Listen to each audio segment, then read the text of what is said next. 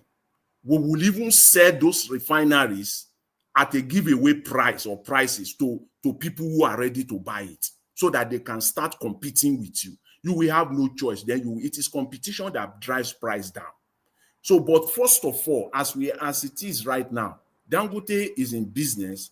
Dangote is not selling above international prices. Dangote is selling within the framework of international prices.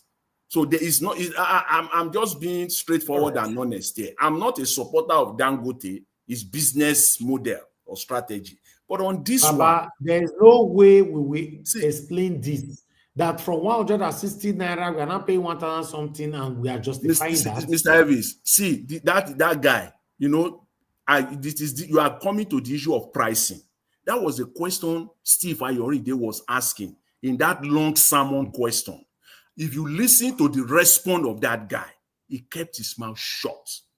The issue is this. See, the one they are bringing to Nigeria, those ones that we're buying, the quality of it is, if you say substandard, is another thing. It is substandard. That is why they are bringing it cheap. All right, round up in 1 minute. So he now said the issue is that if the ones they are bringing, those ones that they are bringing, it is the same quality of Dangote, nobody will tell them. They will abandon because they will pay higher price. So it has to do with price. So all those ones that were used to in the past, cheap petrol, we know, but the corruption in the subsidy regime has been the issue, the elephant in the room. And okay, let's assume, let's even concede, let's even accept without conceding that subsidy is gone, that Mr. Tinubu actually in reality removed subsidy. Where is the benefit of that subsidy today?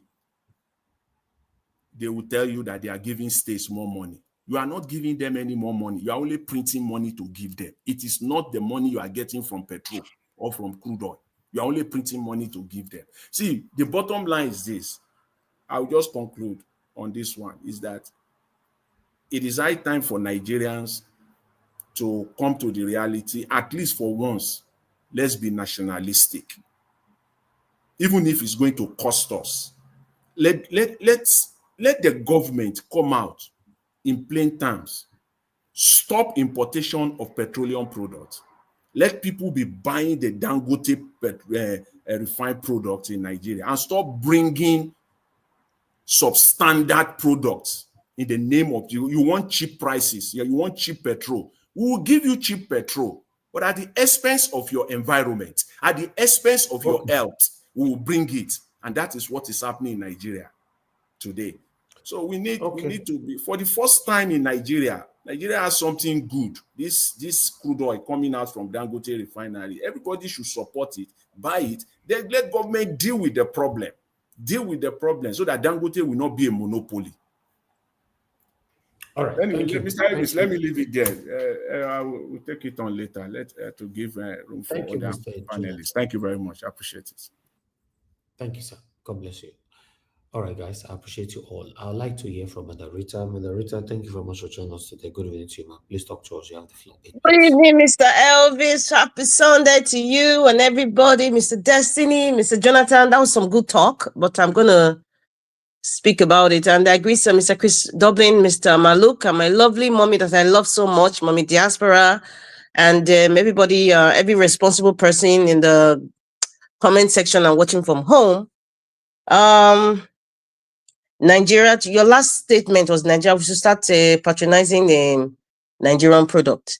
I guess where Mr. Jonathan, sorry, I'm talking about this refinery and the stuff going on.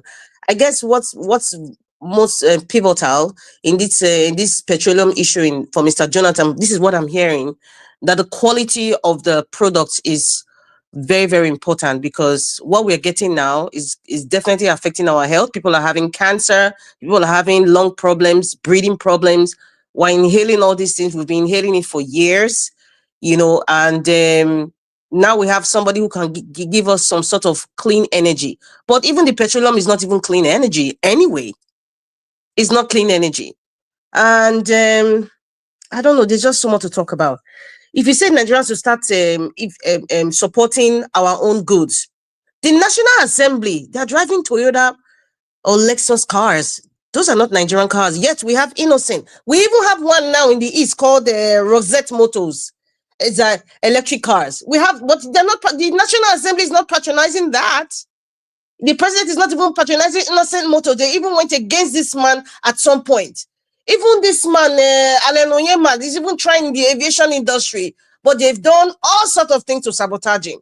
Even Nigerians are participating with foreign countries to sabotage a Nigerian man with a Nigerian vessel, trying to even uplift our nation. So this your preaching is valid, but the people who are supposed to be adhering to this your preaching, they would never listen. I use the word never. I'm choosing my words carefully. They would never, in uppercase letter, never listen. And they will never heed to what you're saying, Mr. Jonathan, about clean fuel, because our greed has consumed us as a nation. You see that issue that's going on with, the gentleman who was speaking in the Arise TV, and yes, to Mr. Steve, I've ever since Rose Vivor's campaign, the kind of questions he was asking him, it wasn't at par with the other candidates that were coming. And I just felt like this man is working for our oppressors, right? So every time it comes to, stuff like this that concerns Nigeria, or it concerns Nigeria coming out on TV to speak about what's really going on, Mr. Steve always finds a way, sort of somehow in a very subtle way, to support, to give reasons why the oppressor is giving these policies and just to make it look good somehow. Now, like you said, he met his match today. So I could see a little bit of intimidation there. And he was very, very careful with the kind of questions, because that guy was ready because he knew his onions. Now, Nigeria is a very, very funny nation. You see all this talk about refinery, fuel, Dangote. Nigeria is a country where you have, I'm trying to use the right word that is decent, where you have a group of elites who are, let me use the word factions. Yes, they're in a faction right now, and they are all fighting cats and like dragging each other, fighting each other, scratching everywhere. The people who they're scratching, they don't even care if their body is peeling or they are bleeding. That is Nigerians now. They're all fighting for power and money. Greed. It has consumed us. You see this power generation we talk about, electricity, power generation. That's a different cabal in Nigeria entirely. So that's why it's going to be very difficult to say, oh, even if the man from Bodilon signed this bill, you know, about giving every state autonomy to control their power sector and all that. Man, all that is baloney. All that is baloney. Even the governors, except the exception of Alex Oti, who is doing so well, who loves his people and believes his people deserve better. Many governors in every state, they monopolize this power generation for their own personal benefit. And that's why it's very expensive for regular people to have access to. So you see, the greed has consumed us. The other day I was listening to something about Mr. Adeleke, that's Davido's father. He's into one of the most biggest power generation. He owns one of the most biggest power generation companies in Nigeria. Even former Vice President Sambo is part of it. There are many of them. Even this guy, Deregu Power, what's this man, Odetola? They're all in. So you think you want to pull all these guys now, minus the Mikano that goes to Dubai? You think you want to pull out all these guys now? I want to give Nigeria electricity, power generation at a very minimal cost. That ain't happening because it's a cabal. It's the same thing that's applying to this fuel issue in Nigeria. Dangote is giving 990. So let's just say 1,000. What's the 1990? What is the value of 10 naira today? Or what's the value of 20 naira today in Nigeria? There's no value. So I can just say Dangote is giving the marketers 1,000 naira per liter. That's 920 or 980. It doesn't make sense. It's giving them for 1,000. I'm going to cap it at that. But he's giving at that price because the cabal on his own side, his own faction, is giving this high price. So it's like a lockdown. Even if he's giving us so-called quality fuel, it's like a lockdown on his side. Let us give them this high price and let's just see what the other people are going to do. Everybody's on a lockdown, so everybody is forced to have the same price. So what is the competition? There's no competition. It's the same rich people doing whatever they like. The rich people playing their cabal games. Nobody has the interest of Nigeria. None of them have the interest of Nigeria. They're all this in Nigeria is a business ground. It's just to please themselves. I'm not going to exonerate Dangote that, oh, he's giving us a clean fuel. And these other people, this imported one, you know, is bad fuel. But at the end of the day, the money is still very high. The regular man cannot even afford it. So what is the purpose? What is the purpose? It's like the fuel is a curse. It's a curse. Yeah, I know. You know, there is also the international price. The cheapest per liter price in the world today is Russia. Russia has crude oil reserve double, if not triple, that of Nigeria. Yes, yes. And Russia is selling per liter at 62 cents. At our dollar today, that is almost 1,000 naira. See, when you see, Mr. Jonathan, I will not agree with that. You know why I will not agree? Mr. Jonathan, do you know why I will not agree with you with that? Mr. Jonathan, sorry, Mr. Wosu, I will disagree. See, when we make those kinds of comparison, I always laugh. Do you know why? Because the value of 1,000 naira today is what in Nigeria? What is the value of 1,000 naira? At least you can say let's say 89 cents in 89 ruble, 1 ruble in Russia. I think that's the name of their money, ruble. Someone can correct me if I'm wrong. That's 1 ruble. 1 ruble has value in Russia today. 1,000 naira does not have value in Nigeria today. So when you make those comparisons, I'm sorry, with all due respect, it doesn't make sense. It's not at par with the comparison. Now, but it doesn't matter. It doesn't mean that Nigeria sir, 1 Canadian dollar has value today to you. You know what you can buy with 1 Canadian dollar. But what can you do with 1 naira today? Okay, let us even use the exchange. Let's say 1 Canadian dollar is 1,000 naira. What is the value of 1,000 naira? It's nothing in Nigeria. Absolutely nothing. It can't even buy you 1 liter of fuel. Hello? It can't. So we should stop making those comparisons just to make us, you know, feel appreciated. And that is what this false Tinubu government is doing. Make us feel appreciated that they're giving us, okay, when it's 1,002. What is the exchange of the naira now? It's 1,600. In fact, the first should be 1,600 or 1,800 because that's the value of the dollar. But what's the quality of the 1,200 naira? And what's the value of the $1? Let us go it that way economically. You know what you are asking for? You know what you are asking for realistically? You are asking for subsidy. That's what we're asking for. No, we don't need to ask for subsidy. Our own property don't need to be subsidized for us. Everything is subsidized. Listen, Mr. Odua, the country where you live in, the bread in Italy, you know that bread is subsidized. The government have a way of subsidizing certain things in society. If not, if nobody can afford it.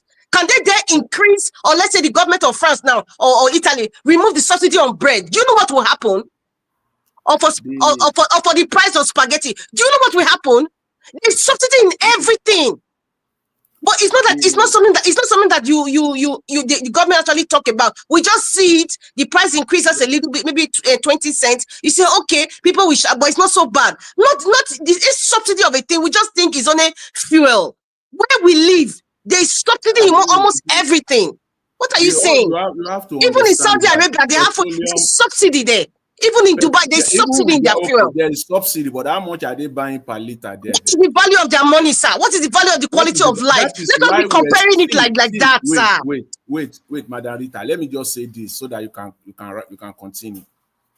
Before that position that you are advocating, before it can hold water at all, Naira must come down. If Naira is at what it is right now, that is what is going to be. We can't. That is the issue. As they always say, the elephant in the room is Naira to dollar. And what the government is doing is not helping to bring that Naira to back down. Because petroleum is an international product. Crude oil is an international product. Until our Naira comes back to say 800, less than 1,000, what you are advocating will now be economically viable. As it is now, it is not. It is not. It's not going to work. Nigerians can say all they want. It's not going. That's how nations, fall. Baba Jonathan, thank you. I always respect your summit because I know you are a hard intellectual person. But there are things that person will tell me, whether intellectual or not intellectual, I will not value it. Just like my Madarita said, spaghetti is being subsidized in Italy. Well, listen, Nigeria subsidized product. My father was making a farm, yam farm. Our government is subsidizing yam farm, subsidizing agri-product. They didn't subsidize my father's own because my father has farm. So I don't need to stay hungry. I don't need to beg anybody before I go there and collect from the yam. So let people not say they subsidize your own property, you are hungry of it. It's because your people are not responsible. Mr. Odua, it's not everybody that can afford to own a farm. It's not everybody. I'm talking about commercialized farming, not the one that is why when we have fuel, our own fuel, what are we talking about? It's our property. It's God blessing to us. Let me tell you something, Mr. Odua. Maybe you need to understand something. When it comes to petroleum, we have petroleum servicing companies. For example, Ajib, petroleum marketing companies. So it's not just getting the fuel. You need a marketer. It's like you have a business. You need a marketer. You need a distributor. You even need people that can refine it for you. There's so many things involved. There's so many people involved. You have to pay them. Fine, agreed. However, the end product, when it's coming down to the people who are supposed to be using this product, it has to be at par with the quality of their life. As of today in Nigeria, it is not at par with the quality of how we are living. That is the issue. And the people who are the people who are causing this disparity right now are the rich and the elite. Right now, they are having some sort of faction with the Dangote faction and NNPC faction and the other ones that we don't see, the invisible faction. But we are suffering it. It needs to be spoken out. Let us stop comparing. Mr. Jonathan, with all due respect to you, I don't like that comparison you just did because it's not making people to accept what they give us. We should not accept that 1,000 naira and what is happening in Russia is the same. No. Are you saying that? What's the value of our money? Are you saying now that the only way to respond to you, with Mr. Odua and also to you at the same time? Petroleum crude oil is our product. Nigeria has it in abundance. But Nigeria is not a lifter. Nigeria is not lifting the product. So there's a I agree. People like Then Shell and all those people. On which fault? On which fault? Is it Asada's fault or Nigerians' So go fault? and let Margarita round up who I beg move on. People food here. You know what? I think because we can talk about this fuel thing for the whole day. I'm just going to pause here, but whatever that is going on, I'm still going to go back to Dele Farotimi's words. They are having a family quarrel with this marketing and distribution between Dangote and NNPC and the federal government and the whole bunch of the cabals. What is happening right now is a family quarrel, and it's just between themselves. They don't give a rat behind it by Nigeria. And right now, the useless National Assembly, Mr. Elvis, I know you say we shouldn't use those kind of words, but they are really useless. Something that is not useful is actually useless. I don't know another word to use. You can tell me if it's another word outside useless, something that has no value to the people, that has no quality to the people, that is causing people pain. It's useless. It's not useful. So the useless National Assembly, they are supposed to be sitting on this. Akpabio and his cohorts and all those other people in the Federal House of Rep and the Senate. These are the kinds of questions that they need to be asking about what is happening in Nigeria. Why the fuel increase? Even the international standard price. Okay, Dangote fuel is there. What is going on? What is going on here? But they are all silent because they are all eating. Because as they say, when you are eating, you do not talk. It is very, very sad. It is very, very painful that people have to go through pain. Millions of Nigerians have to go through pain because of the greed that has consumed all this cabal. Let me say this to Margarita also, just to remind you. Sorry, Mr. Elvis. Let me Do just we get full screen or I beg? Yeah, let me just chip this in, as I always say on this platform, for a long time. Nigeria is broke. That is why you are seeing the price of crude oil. Nigeria don't have money. So some people will say Nigeria is a rich country. We have crude oil. That's a different thing. Mr. Jonathan, please, that's the different carton of a different carton of fish you have just opened. I don't even want to go there when you say Nigeria is broke. I'm just going to pause on that. Mr. Elvis, I know maybe if I let me just pause now, let another person talk. Because right now, this discussion is getting heated. Oga Naija watch. Let me say one thing. Nigeria will follow. Government official is using innocent motor. Naija watch. Margarita. Abia State government. Innocent motor is there. Are they patronizing that? You see this Dangote? You should leave Dangote and these people, I beg. Madam Rita, you see, the Naija watch, I beg, give me 10 seconds. Madam Rita, hey, Madam Oga, wait first. Madam Rita, you see, capitalism, you cannot fight capitalism. That's the problem. You see what Mr. Jonathan is saying is that it is dollar. And that is capitalism. You cannot fight it. Anything you do, they will accept our country is not the only country that's dealing with dollars. Please, let us stop accepting all these things. We should stop accepting all these things, please. It is not that you can't fight capitalism. Just say you can't fight capitalism, the corrupt version. That's what you put it that way. God bless you, sir. Is Nigeria the only country using dollars? You can put it that way. Yes, that's right. You are right.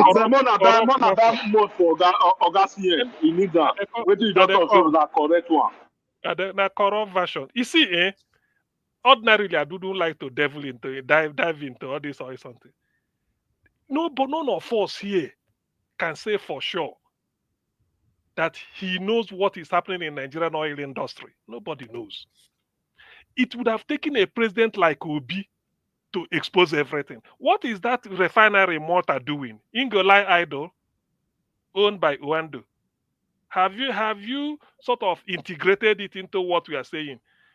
Ordinarily, the oil is in Bayelsa, Edo, Delta, all those things. Refinery in Lagos.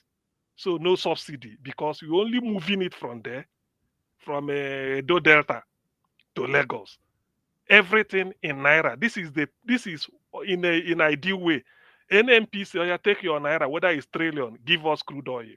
Whatever Dangote buys from NNPC, he refines it, put overhead cost, like the cost of paying salary for workers and everything. And because he's Nigerian, we must get priority. It cannot be as high as this. That is ordinarily, that is what it should be. But that is not what it is. That is not. So all this idea of going to tell me that if you import from Brazil, it go there cheaper than when you take them from Edo Delta or Rivers. No, that is corruption now. We know the real truth, but nobody can put a finger, say this is what is happening in Nigeria. Nobody. Why is an NPC now the middleman doing the job of Agberu in a motor park? Why? That's what an NPC is doing. Dangote, he has the refinery. Yes, now you get them.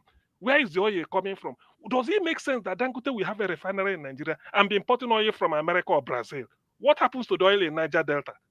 What is the purpose of building Dangote if not because oil is there in Niger Delta? God bless you, Dr. CMO. God bless you. God the same. Corruption, we don't know the meaning. It will say no be there.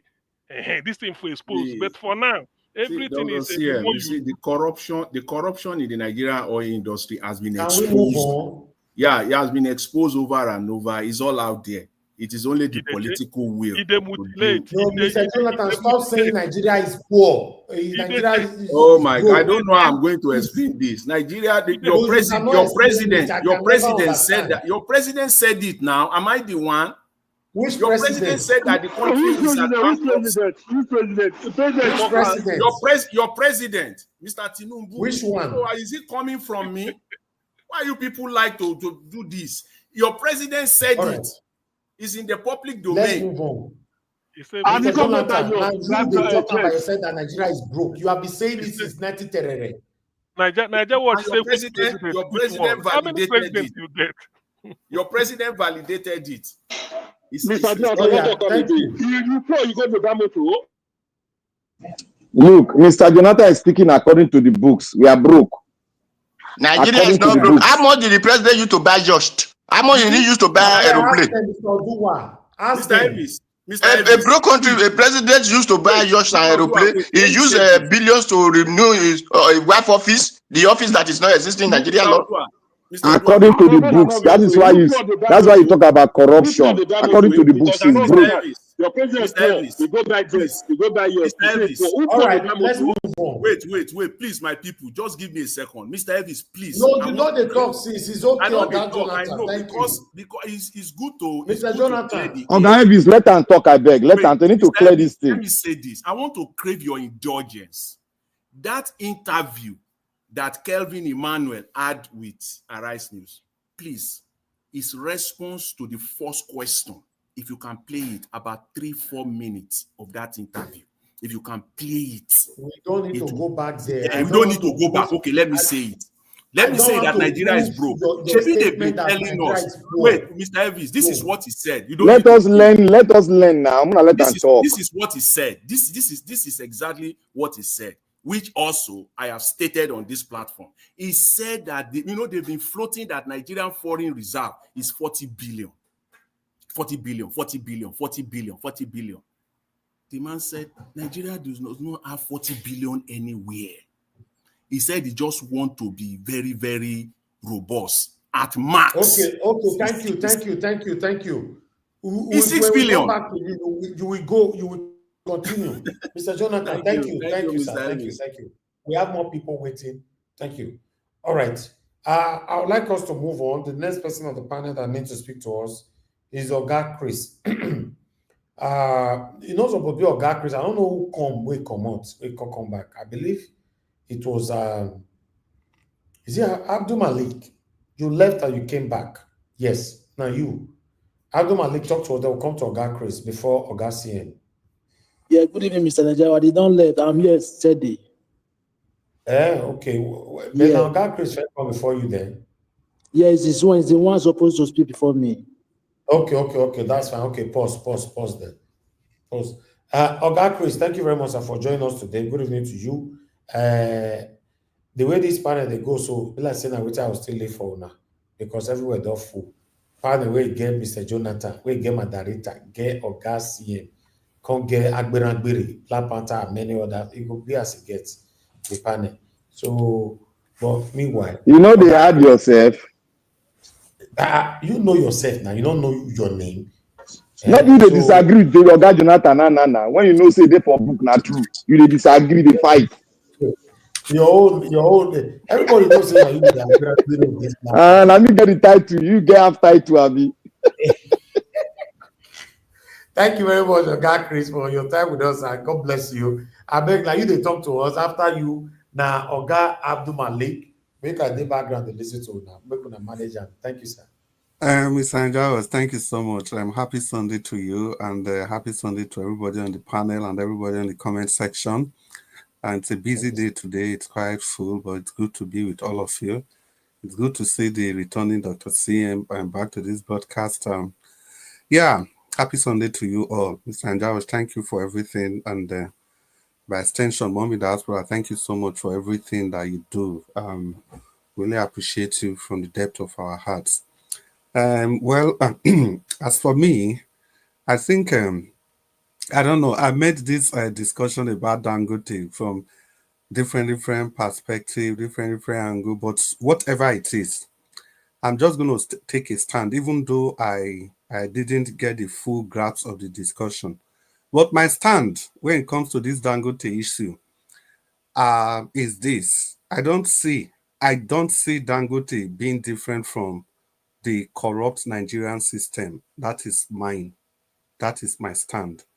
Yeah, because in all sincerity, I don't see any reason, there's no justification for the fact that it's only a slight difference between what Dangote is selling fuel to Nigerians to what we buy from overseas. It's only a slight difference. There's no justification for that.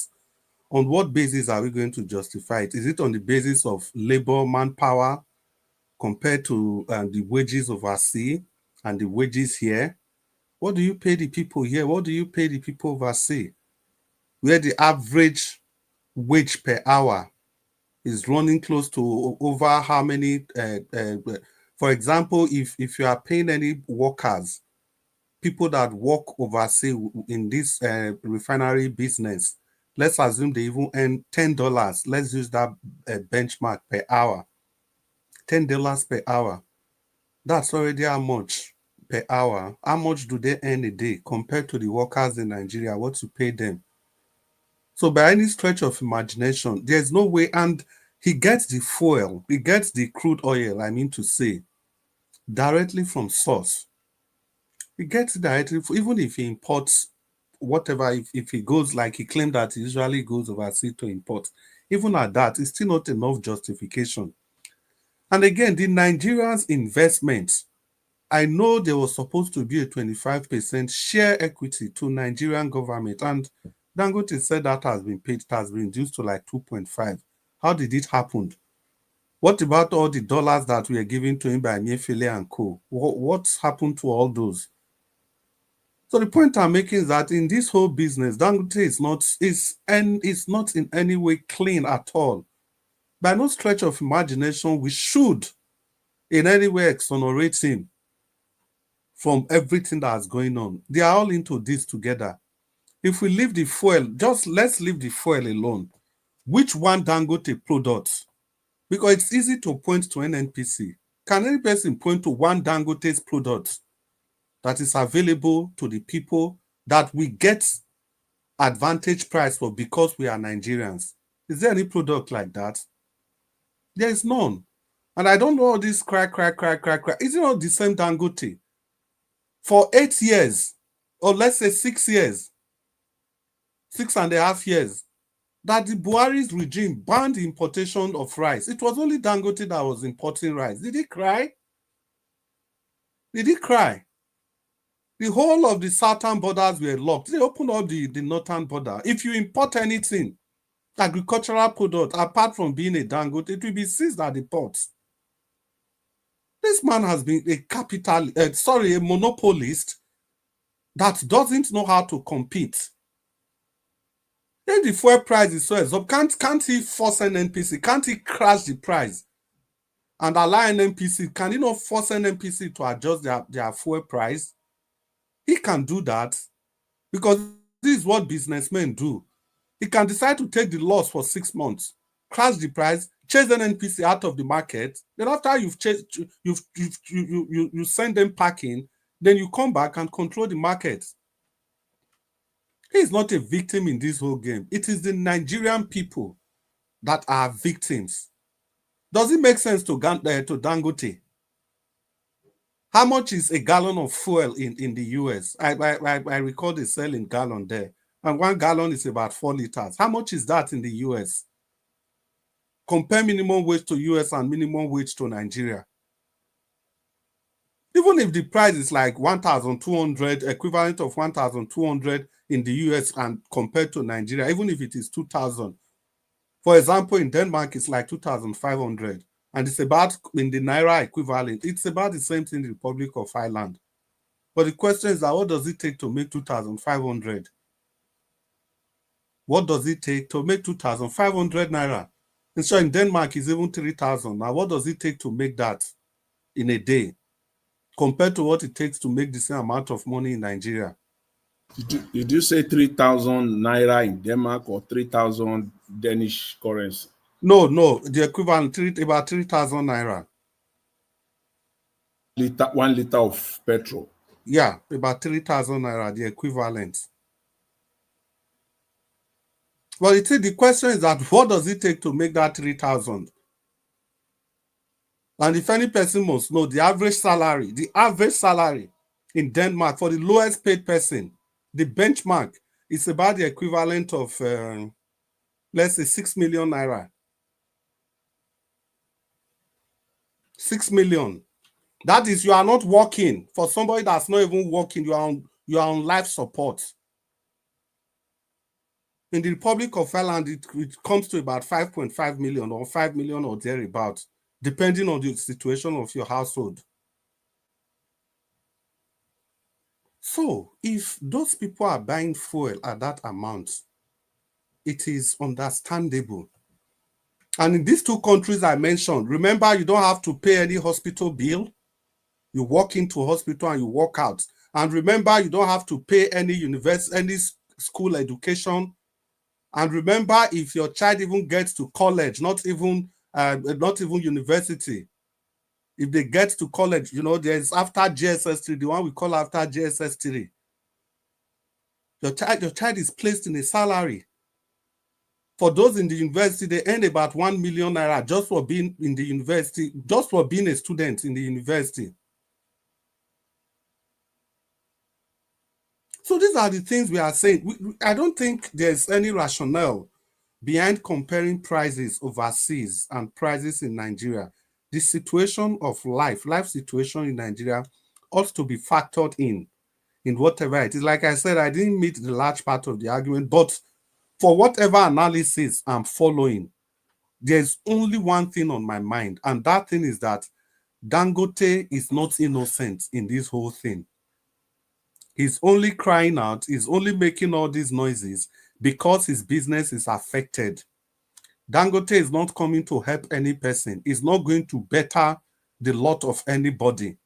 It's just here capitalists take these funds and go. At what interest rate does the Nigerian state even give him all the loans that he collected without due processes? What about the other businessmen that the favoritism of Dangote chased out of business?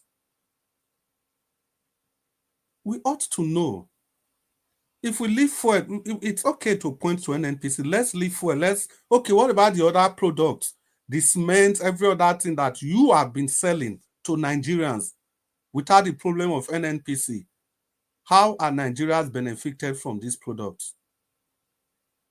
Well, my 8 minutes is gone. Let me rest my case. Mr. Chris, I will respond to your comment, but I will have to stay aside now for other panelists to comment. But I will respond to your comments, a lot of them later on. Okay, Mr. Jonathan. Well, so let's just continue with there are so many people that have not spoken. Let's just continue with the broadcast today. And yeah, my 8 minutes is gone. I'll just call on Abdul Malik.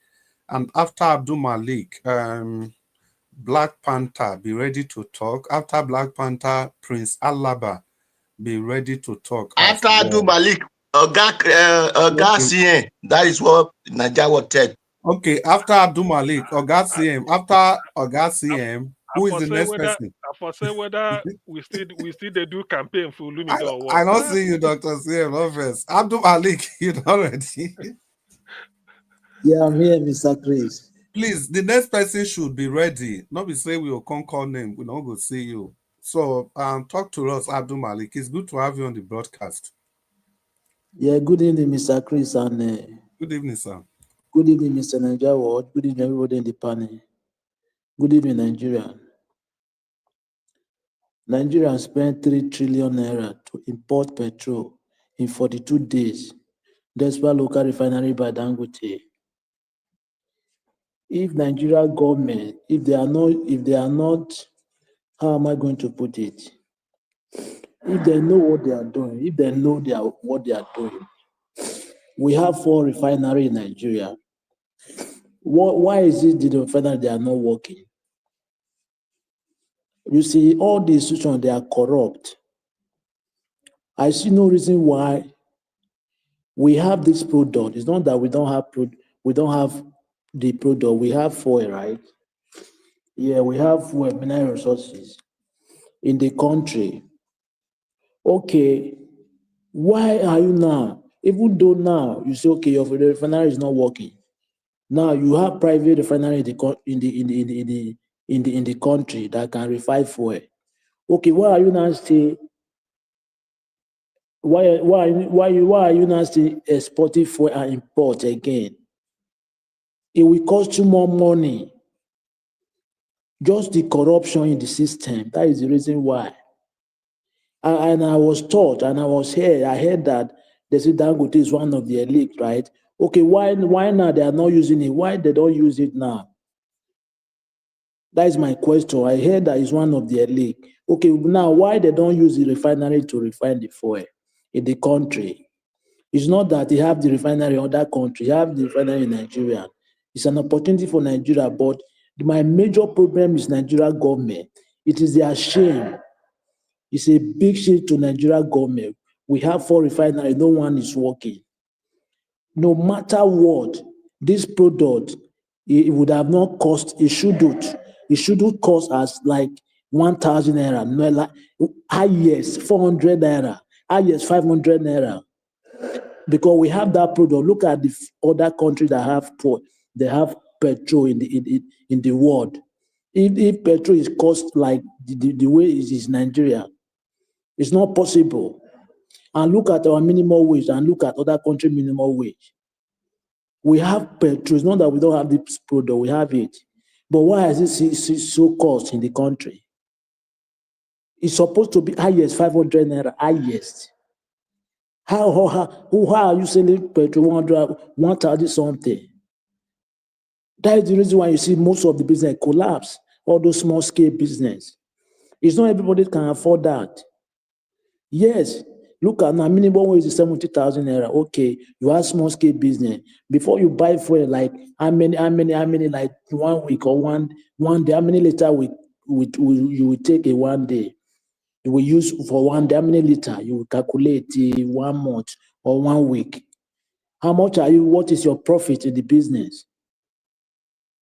You know, in Nigeria, and everything is corrupt. And in the first place, even the how many barrel, the barrel that is left in Nigeria every day, nobody know where about. They don't give the data.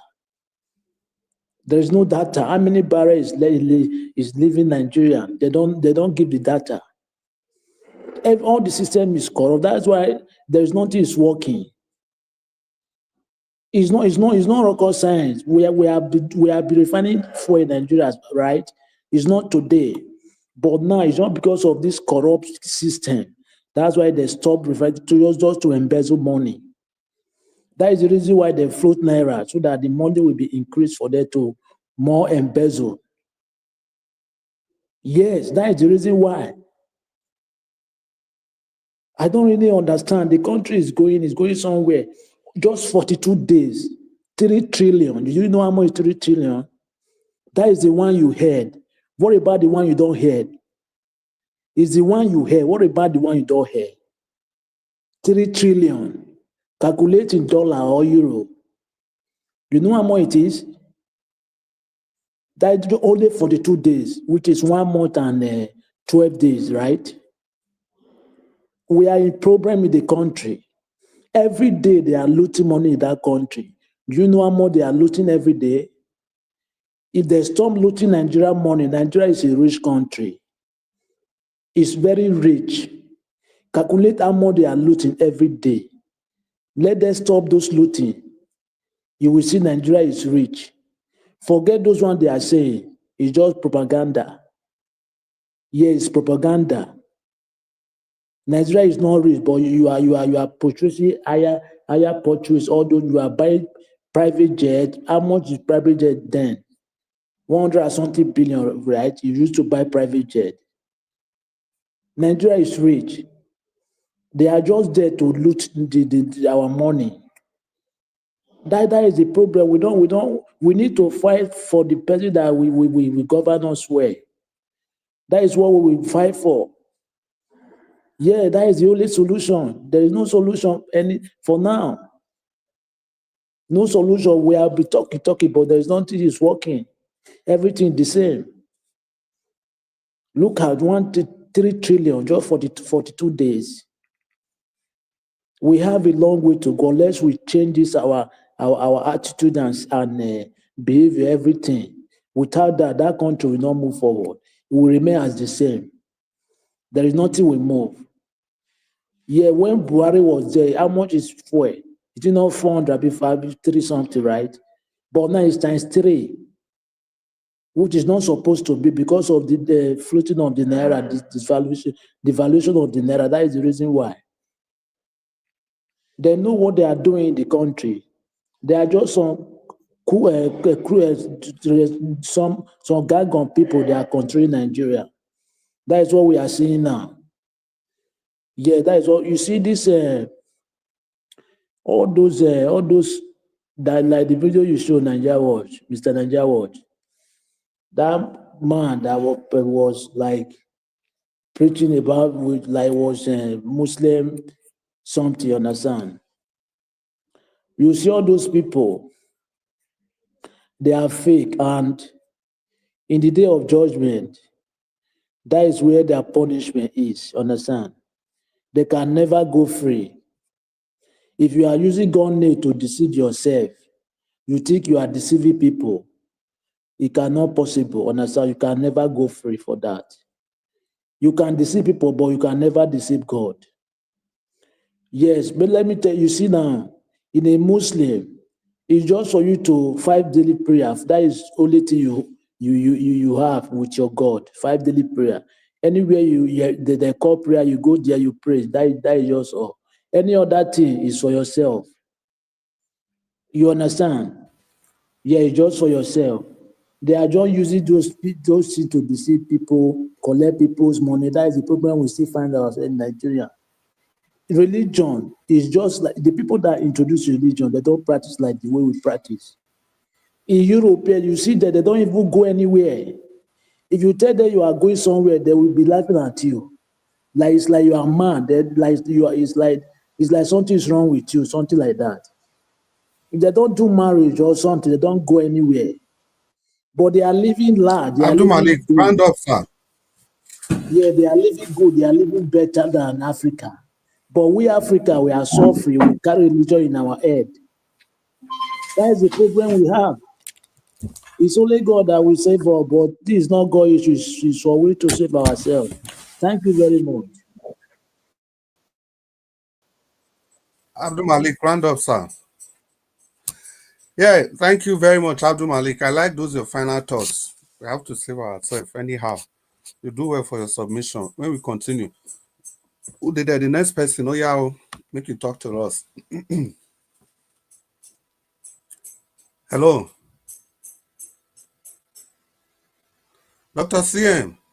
Yes, Nami, man, no worry. Thank you very much. Thank you very much, Chris. I greet everybody here. Thank you, Dr. CM. Those listening, wherever you may be. Greetings. All protocols as well, duly observed. First, this Obasanjo to Tinubu. Actually, pot has no justification calling kettle black. Do you know why? One of the mess Obasanjo made out of our national affairs. Obasanjo had the opportunity of giving Nigeria electricity when it was just like maybe for nothing. He made away with 16 billion, not million, $16 billion for electricity. Nothing came out of it. That was one of the things Yaradua wanted to prove. I don't know how it ended.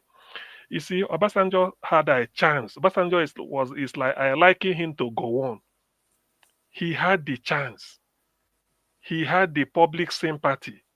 1999, he came in. Nobody is interested in his past than, thank God, free at last. We've started on a clean slate.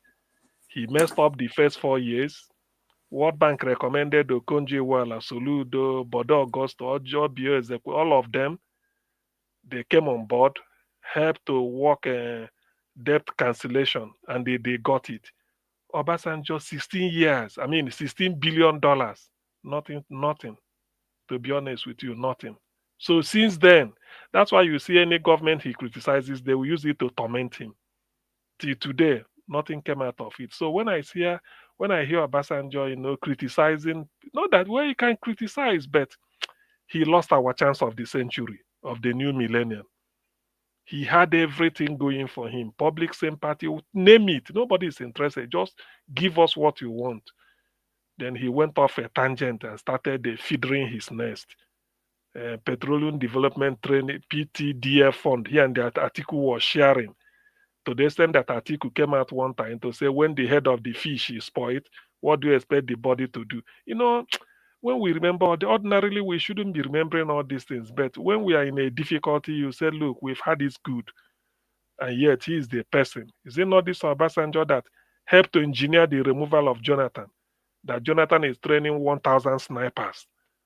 Have we forgotten? Put that in black and white when all these things are nothing. Do or die a fair election. Obasanjo, if I were him, some people like this, they should take back seat. Quietly enjoy your retirement. But when you come out and start to bomb Tinubu or this, not that Tinubu is a saint, we know. But Nigeria shouldn't have gone to the level of Tinubu contesting. If you have seized the initiative and then reorganized Nigeria the much you can, you had the opportunity, the money was selling, the dollar was there, everything. But all you wanted was to feather your own nest. And in the end, you lost out. Now you are playing a defensive midfield when you are in the spectators in the stand and you want to play defensive midfield in the pitch. It's not possible. So that is the issue. That's why I don't take his criticism seriously, because he's been there. He wasted a chance. There was money. So as per Dangote and everything, you see, I don't really regard Dangote as Dangote is just a front for all the what is it called? Yes, please. Sorry, sir, I have to break into your time.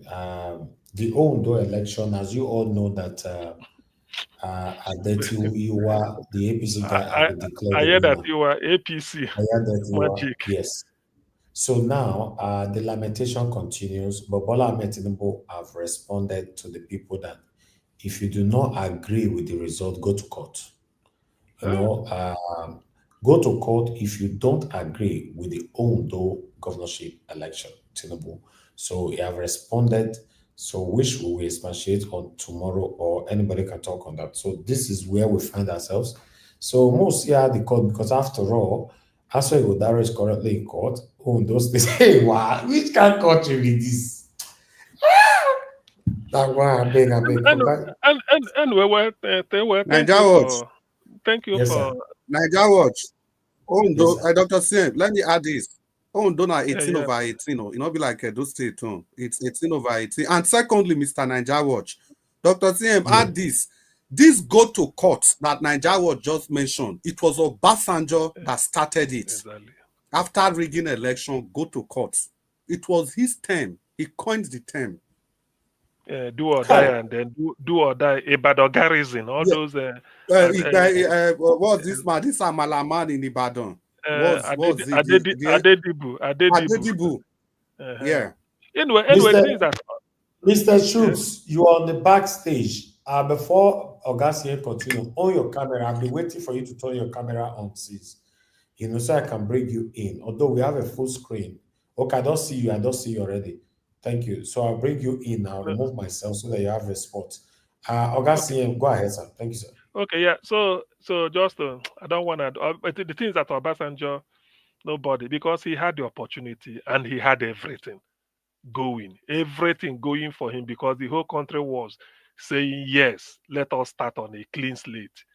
The southwest, the southeast, the south, but he went there, was busy doing animosity. Look at $16 billion, nothing to show for it. Let me leave it. So regarding this Dangote something, I've never regarded Dangote as a competitive businessman. No, Dangote is just a front for when you steal Nigerian money. All these retired generals or whoever, it can cut across any ethnic group. Let's get this clear. So they just use him as a front to be building that. And then after doing it, they are not look at, because I mean, how do you explain the fact that the crude oil Dangote should refine should come from maybe 200 kilometers away from the Niger Delta to Lagos? If I thought it would be up to 200 kilometers, other than something, you refine it, everything in Nigeria. The workers in Nigeria, you pay them in naira. Hopefully, maybe if there are one or two expatriates, then the product, you are not exporting it to go and say, you are selling it starting from Lagos, where it was refined. So how are you gonna be telling me that, oh no, if we import in Brazil, from Brazil, and we sell for say 1,500 naira a liter, you Dangote is selling 1,300 or 400. It's not justified now. If we can as well not have a refinery, we depend on imported. So that tells you that something is wrong. That refinery in Malta, as long as it's still functioning, that is the competitor. That is where they are importing. So, or are you telling me that Dangote will still be in the middle of Atlantic Ocean and be asking for water from somewhere? You are in an oil-rich country, refinery is there. Are you telling me Dangote will be importing petrol from Brazil to refine, or from US, or from Venezuela? You cannot. That is the corruption we are talking about. In fact, as a matter of fact, no country, let me say this, that is exporting any commodity, we tell you that they won't have they won't have that commodity sufficient for domestic consumption before exporting. It's not done now. It's not done. You supply people palm oil, but in your house, you must have a reserve of different gallons that you use for your own good. You can't tell me you do it, your children will be asking, say, I'm selling it. We have to say, I have to break. Oh, no, no, no. You see, that is pure corruption. That's why I'm saying, hand on heart, none of us here, unless the person you can disagree with me, knows exactly what Nigerian oil business is. It's very oily. If you know the meaning of something is oily, you can never know it. All what we are doing is speculation. If to say now somebody like Peter be day in there, if I don't expose all these things, both oil theft, because there's nothing, I don't see why the first African to be debt free. Well, Nigeria used to be debt free under Okonjo. Well, I don't know whether, but Mali, see, they are trying. Well, that is by the way. God help them. So what I'm saying is that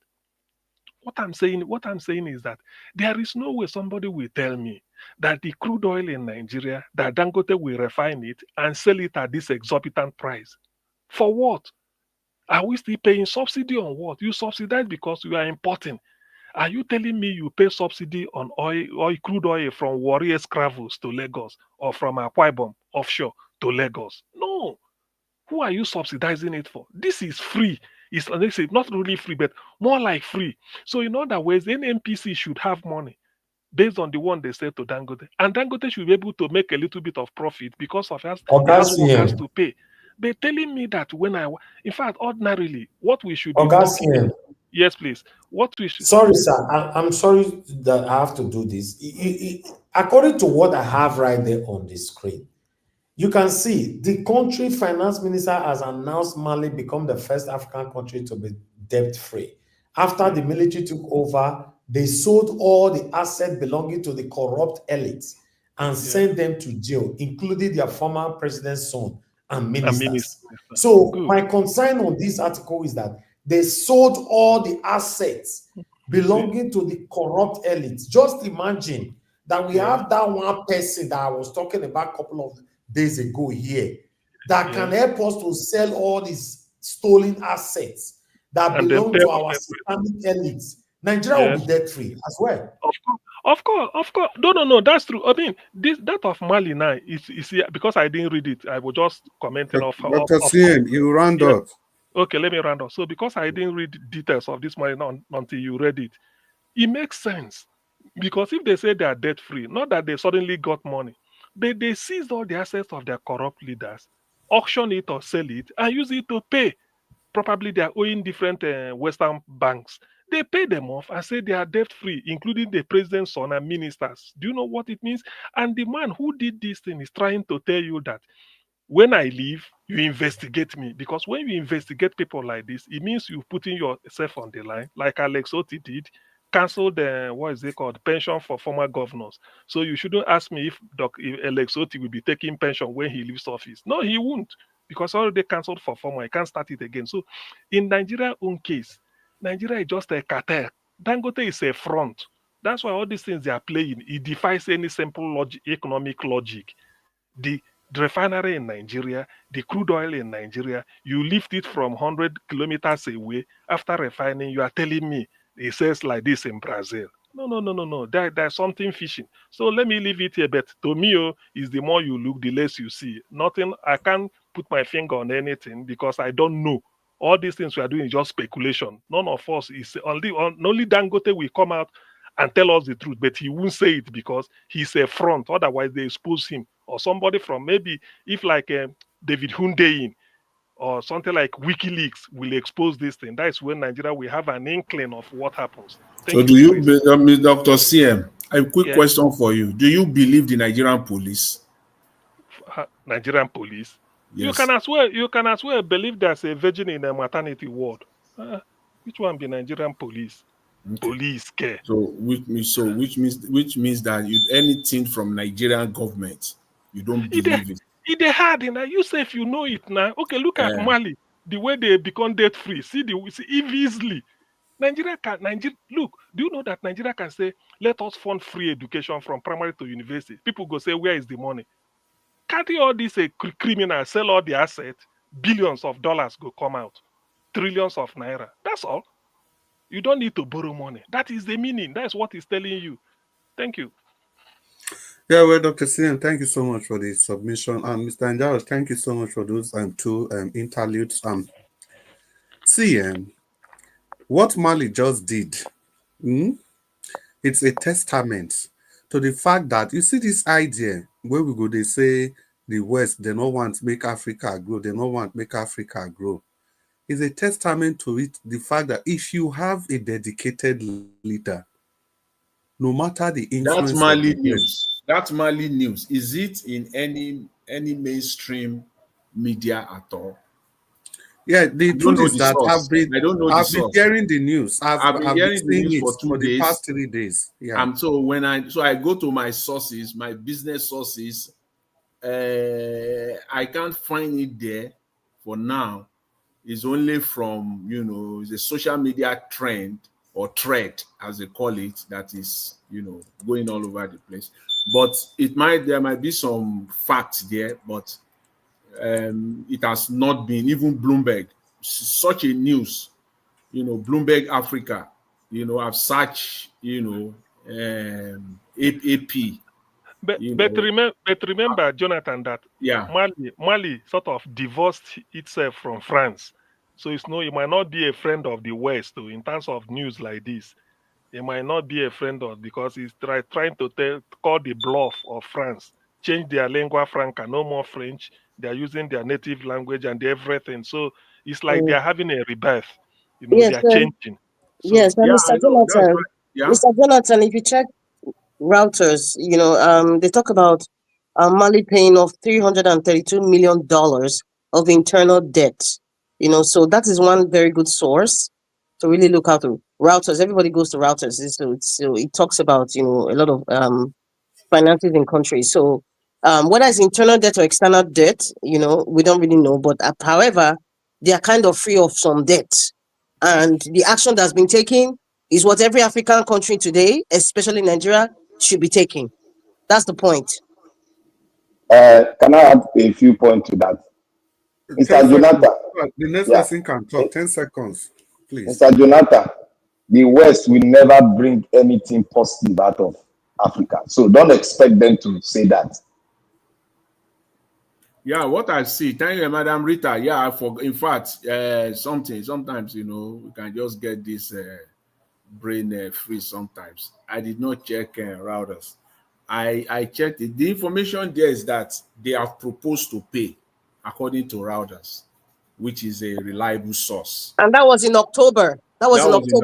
So they are proposed to pay. So there's no. What I'm just saying is that I'm not saying that it is fake news, but what I'm just saying is that it is not out there, substantiated fully. So so to be peddling it all over the place might not be the most appropriate thing. But again, it is there that they want to, not that they have. They propose to pay off $332 million of internal debt. But again, as you say, whether it is internal or external, whatever, it is still it is a good thing. Nigeria internal debt alone is is over 70 trillion.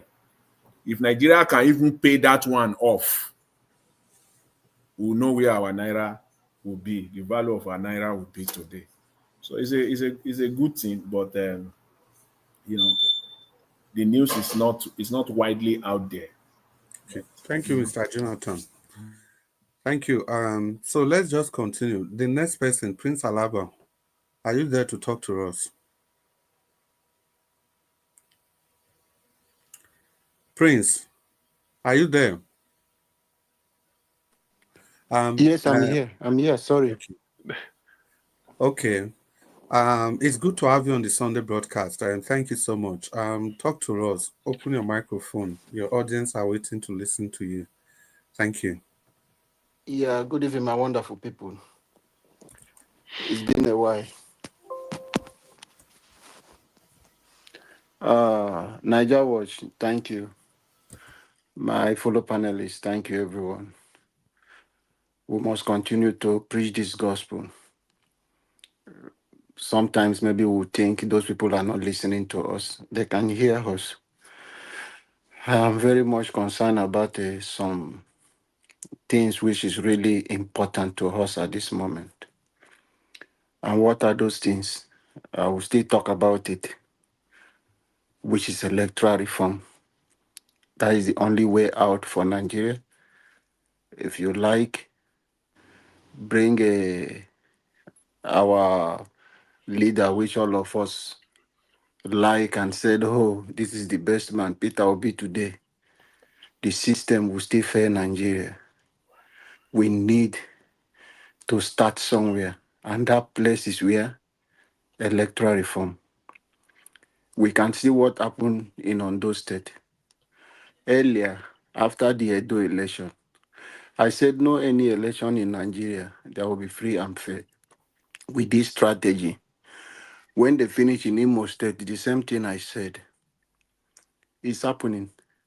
The only thing that the Bayelsa escaped, Bayelsa visited Asurok to beg President Tinubu and Yesu Wike and co. before Don Yediri could win that election in Bayelsa State. And because Timothy Silva was not even in good terms also with the current president, so that is the only thing they consider him to be. Moving forward, except the Anambra governor will go to worship Tinubu and have agreement in Asurok. That is the only one way anyone can win election in Nigeria. And this is not the best way for us to go. It's really a sad situation we find ourselves in our country when we see how things are going in other places. But when we go back home, our case is a different thing entirely. You wonder the kind of image we have made of. We wonder where, if we are operating in a different planet, you wonder where is Nigeria coming from and where are we going today? Well, a lot of things is happening. People are crying out for Pastor Adeboye said this. We forget things easily. Pastor Adeboye defending Tinubu or telling people to prepare or is praying his prayer that is making everything to work, dollar not to reach 10,000 naira. Pastor Adeboye has been a friend of Tinubu. The relationship did not start today. It did not start today. So when people are doing something, they think he just coming today or he's sympathizing or it's because he's from his tribe. There is a lot of things behind. They have gone a long way, and at this point they can't cut off. Already, their families are benefiting with a lot of contracts. A lot of things is going on. Back doors. Is it not here we are? They allege that his son, some of the money missing in Kaduna State, that one of his son was or his daughter was handling the contract. So you think we are here? The EFCC boss told us that religious leader help politicians to launder money. When you see their private jet, you wonder what business they are doing with it. A lot of them you see, some politicians are doing these things. With them, they have some secret business they do with politicians, and you think they are for the people. The question I'm asking, if you pray like this, when it comes to governance, we have to pray. But in your churches, you don't pray to build them. You look for engineer, the best hand to handle those projects for you. But when it comes to governance, anybody can come to sit down and become the governor, become the president. And you say, let's pray for our leaders. Why are we not doing so in our business? So how can we? That is why I'm telling him, as a spiritual father, stay your lane. But it's unfortunate he can't stay. Go and preach in the church and leave politics. A lot of things is involved. He's defending his interest. That is the only thing he's doing. He's protecting his interest. He's not speaking for Nigerians. How many people in his congregation are finding it possible to survive in Nigeria? But yet, we know in the days when we read Bible, we hear of Prophet Isaiah, we hear of Prophet Samuel. What these people did, how they speak truth to power, they will tell a leader, a king, you cannot do this. If you do this, this is the consequence. Today, our spiritual leaders have turned to different things. Beggars who go to politicians to beg for money. They are not speaking truth to power anymore. It is quite unfortunate that we are going through this kind of thing in Nigeria. But I want us to start this call for electoral reform. I don't know which way. If we will gather here every day to discuss, and we are not pushing for this, we should continue using our voice. It's going too far, and we don't understand. If you know where your message is going, it's touching the life of Nigerians. Electoral reform now. That is the only way we can attract little changes. With the current way of election is running in Nigeria, where people will go out to vote, and when you finish voting, someone will sit down somewhere and write a different result. This is not the way forward, and we can't continue in this way. That is why we have to push for it. Let it begin now. Let it not be like during 2019. Buhari will say, it was too close, or this. Is it 2019? Yeah. Say it was too close for him to sign it. It is the enemy is against him, they want to use it. No, they should start it now so that President Tinubu will not have anything to tell Nigeria, I don't want to sign this electoral reform. When we are talking of electoral reform, we should hold our leaders. If you know your House of Rep members, your House of Assemblies members, your senators, this is the time for Nigeria to begin to call them. This is what we want. Electoral reform. Now, if not, I don't think there is no any other things we need. If you like, we are not praying for any military to take over. No, we are not praying to be like Mali. No. No matter how Prince, round up. No matter how worse a civilian government is, we cannot compare it to military rule. You don't know the military government who is coming in, what is coming with. if he's coming with a knife and guns to come and finish you. But all we want as a Democrat, as a government that is practicing democracy, we should go out and call for electoral reform so that we can get Nigeria working. INEC will not behave the same way they are behaving. Our police can behave in a right way if we have a proper electoral reform. Thank you for the opportunity, and God bless everyone. Yes, thank you so much, my brother. Yeah, I agree completely with you. If we have a proper electoral reform, everybody will behave properly. Even if they don't, at least with the reforms, you can go to court and almost retrieve your mandate. And so we say, they don't do the election now. So this is what we have been saying. I don't know. 2027. I beg, may we continue. Black Panther. I been now do Black Panther. Yeah, thank you, my brother. Thank you. It's good to have you on this Sunday broadcast. Thank you so much. It's good to have everybody here. You get many things where you want to talk. Hope so they never talk. I get many things, but the time not day because it's very big, very bogus. And capitalism is one of the problems. And until we learn and try to divert from it and put aside the capitalist tendency of maneuvering and the corrupt nature, because capitalism also come with corruption. You can't separate it. They come with corruption too. So that one is a study for all the economists to go and study it very well. But from my own common sense, it comes with corruption, and I've seen it even in America here. Now, before I go further, I'd like to thank everybody for putting their voice out there and speaking the truth. And thank God, we all are all trying our best, and I pray our best should be fruitful. I want to thank Nigeria Watch. I want to thank Mommy Diaspora. You're simply a diamond, and I continue to pray for you because I know the kind of person you have. You are proving it right here with us. Consistencies mean a lot of things, and it has to do with the way you are. You are putting an effort here, and the effort is yielding good results. I want to thank you very much, and I also want to thank the audience. I want to thank everyone that have supported Nigeria Watch, both home and away. May God bless every one of you, and I will continue to thank you all till we get this right. Now, I want to say something. I want to start from by saying, Mr. Alabo, may God bless you. You just join me in the crusade. People think it's a joking matter. They keep on diverting our attention.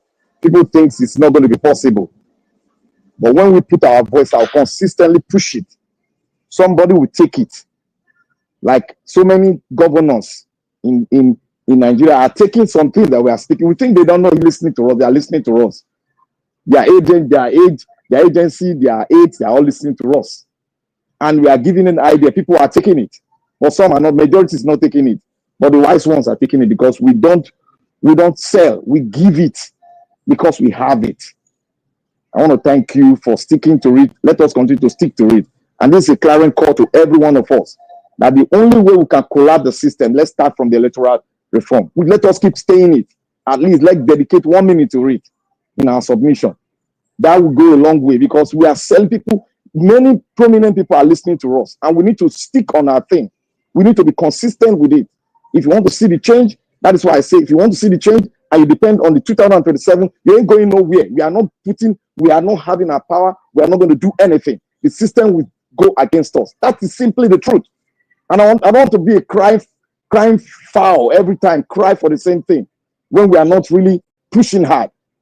I want to thank you, Mr. Labo. I want to start by saying, my brother, Dr. Cien, God bless you. I'm seeing all the things. I've been trying to get, even when you are your sick day, I try to call you, but there was no response.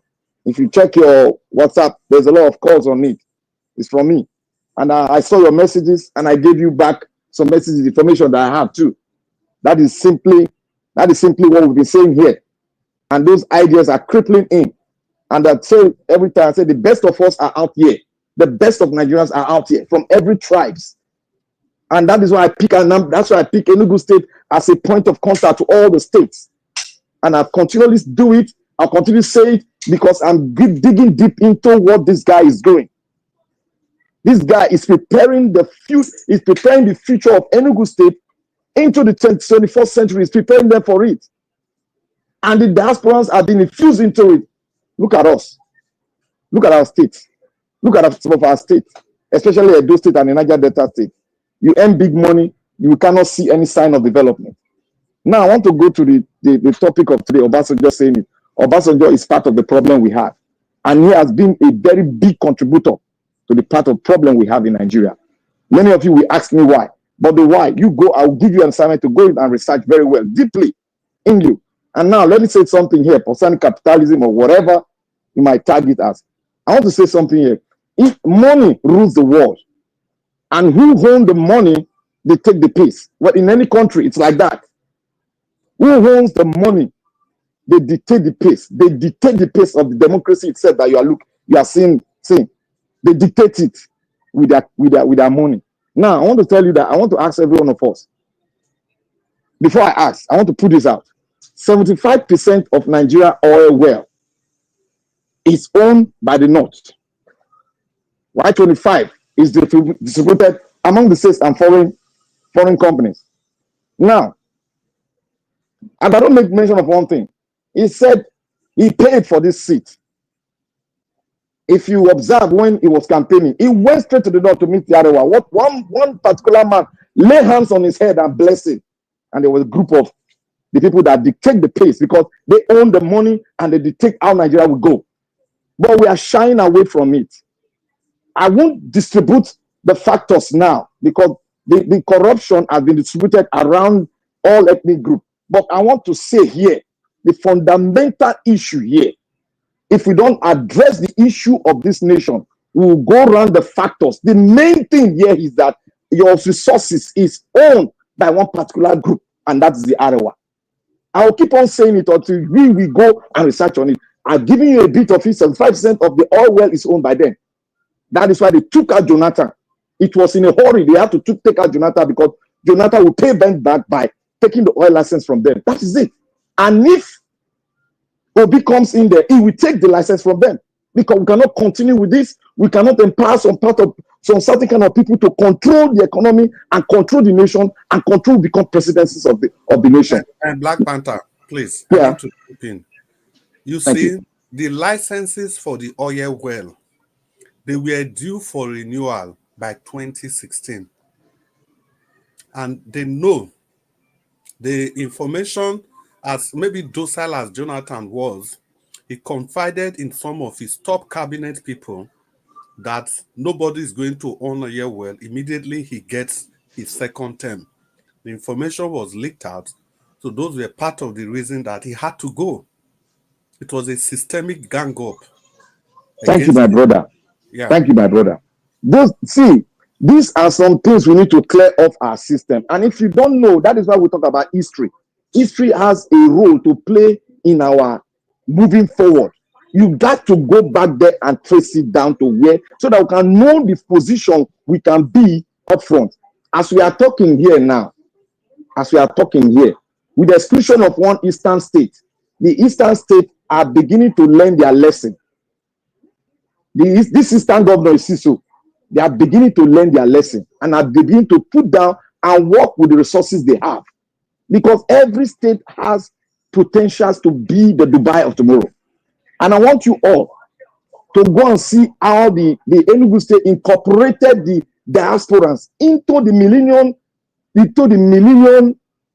new state they've already started building the millennium state that will take them into the 21st century proper. And how did this man start? This man started with education, because you have to educate the future so that they're able to conform with what's going to happen ahead of them. This man has started it and is going ahead. And no state, other states, many states, they are not doing it. Let's go to the north. They have ruled the state. And the south has always also bring out a reason that a plan that we need to become one Nigeria. Since you people preach one Nigeria, let us preach the one Nigeria so that we can be a formidable force and be part of people that will dictate the pace, because Nigeria has the potential to dictate the pace where this world is going to through these oil resources that we have and through other mineral resources. But we choose to play it by zoning, by using all the tribalism to do it. We choose it. And who is propagating it is the Arawa. Is the Arawa. Because a bill, a white paper blueprint was printed, was promulgated by the entire country, and we agreed on it. An Arawa man came in there and trashed it. Why? We don't know, but we all know. And this other man from the south came and sat on the throne. Why did he also trash it? It is because he said he paid for this position because it's not the rightful man that should sit on that position. Black Panther. Despite who he is. Black Panther. So, yes, sir. Black Panther. I will talk to your audience now. Tell them the names. The It's names. not just a one man. Not be a one You see, man. Now, you see. Buhari. It's not You Buhari. you know why I don't want to be saying it? Because Nigerians don't understand tribalism. They believe when you speak word that will be tribalized, they will think that you are tribal. I understand Black Panther. When you were saying a white paper and another woman had to trash it, I was trying to recollect. So I now got to the conclusion that you were talking about the 2014 confab by Jonathan. That is it. Yes, my brother. Which Buhari trashed, right? Buhari trashed it. Just talk about it. Let me tell everybody here. Don't listen to any. Like I sent a video to Mr. Niger Watch, and I sent part of the video to Dr. CM. The question I spoke on this thing here, I said, for how long are we going to wait? Now our waiting will make us look as stupid, the most stupid race you can ever dream about. How long are we going to wait in the South? I spoke about it, and a man from the North spoke on it. He said, how long will the South wait? I sent it to CN. That was an interview done by a channel, I think it's Channels. Yes, Channels. It spoke eloquently and it went deep. We need to start gathering information into our system so that we know the driving things matters of this country. If we are not careful, the gunpowder has taken a step further. We are now on a nuclear powder. If we are not very careful, I mind the word there. If we are not very careful, it's standing on a nuclear powder. If we don't address what is going on in this country called Nigeria, we can as well cover it. But my director said we cannot be tribal blind, which is truth. But Nigeria has turned into like something like if you mention anything tribal, they will become a monster coming after you. We have to face our fear before we can have victory. You must face your fear. You must defeat your fear before you can have victory. And I will end with this. Chief Alabo made mention of one thing. He said the electoral law. I just want to say to everyone, dedicate 1 minute for this, what Alabo said. Dedicate 1 minute every day and continue to say it. And I will pray Nigeria will show that video where that man from the North spoke eloquently well on we waiting from the South. How long can they wait? Thank you very much. God bless you. Yes, and thank you, Mr. Black Panther. You see, on this issue, the reason I had to jump in at that point is that Mr. Jonathan said something so brilliant and profound about that 2014 confab. And since then, I have personally backtracked in blaming the Ariwas or any other person. He said something that now that the gang up against Ebele Jonathan has happened, so why did Jonathan, that 3 months remaining, why not prepare the people we gang up against him by signing that confab into law? That 3 months, okay, waiting go happen. All of my since I don't gather pursue me.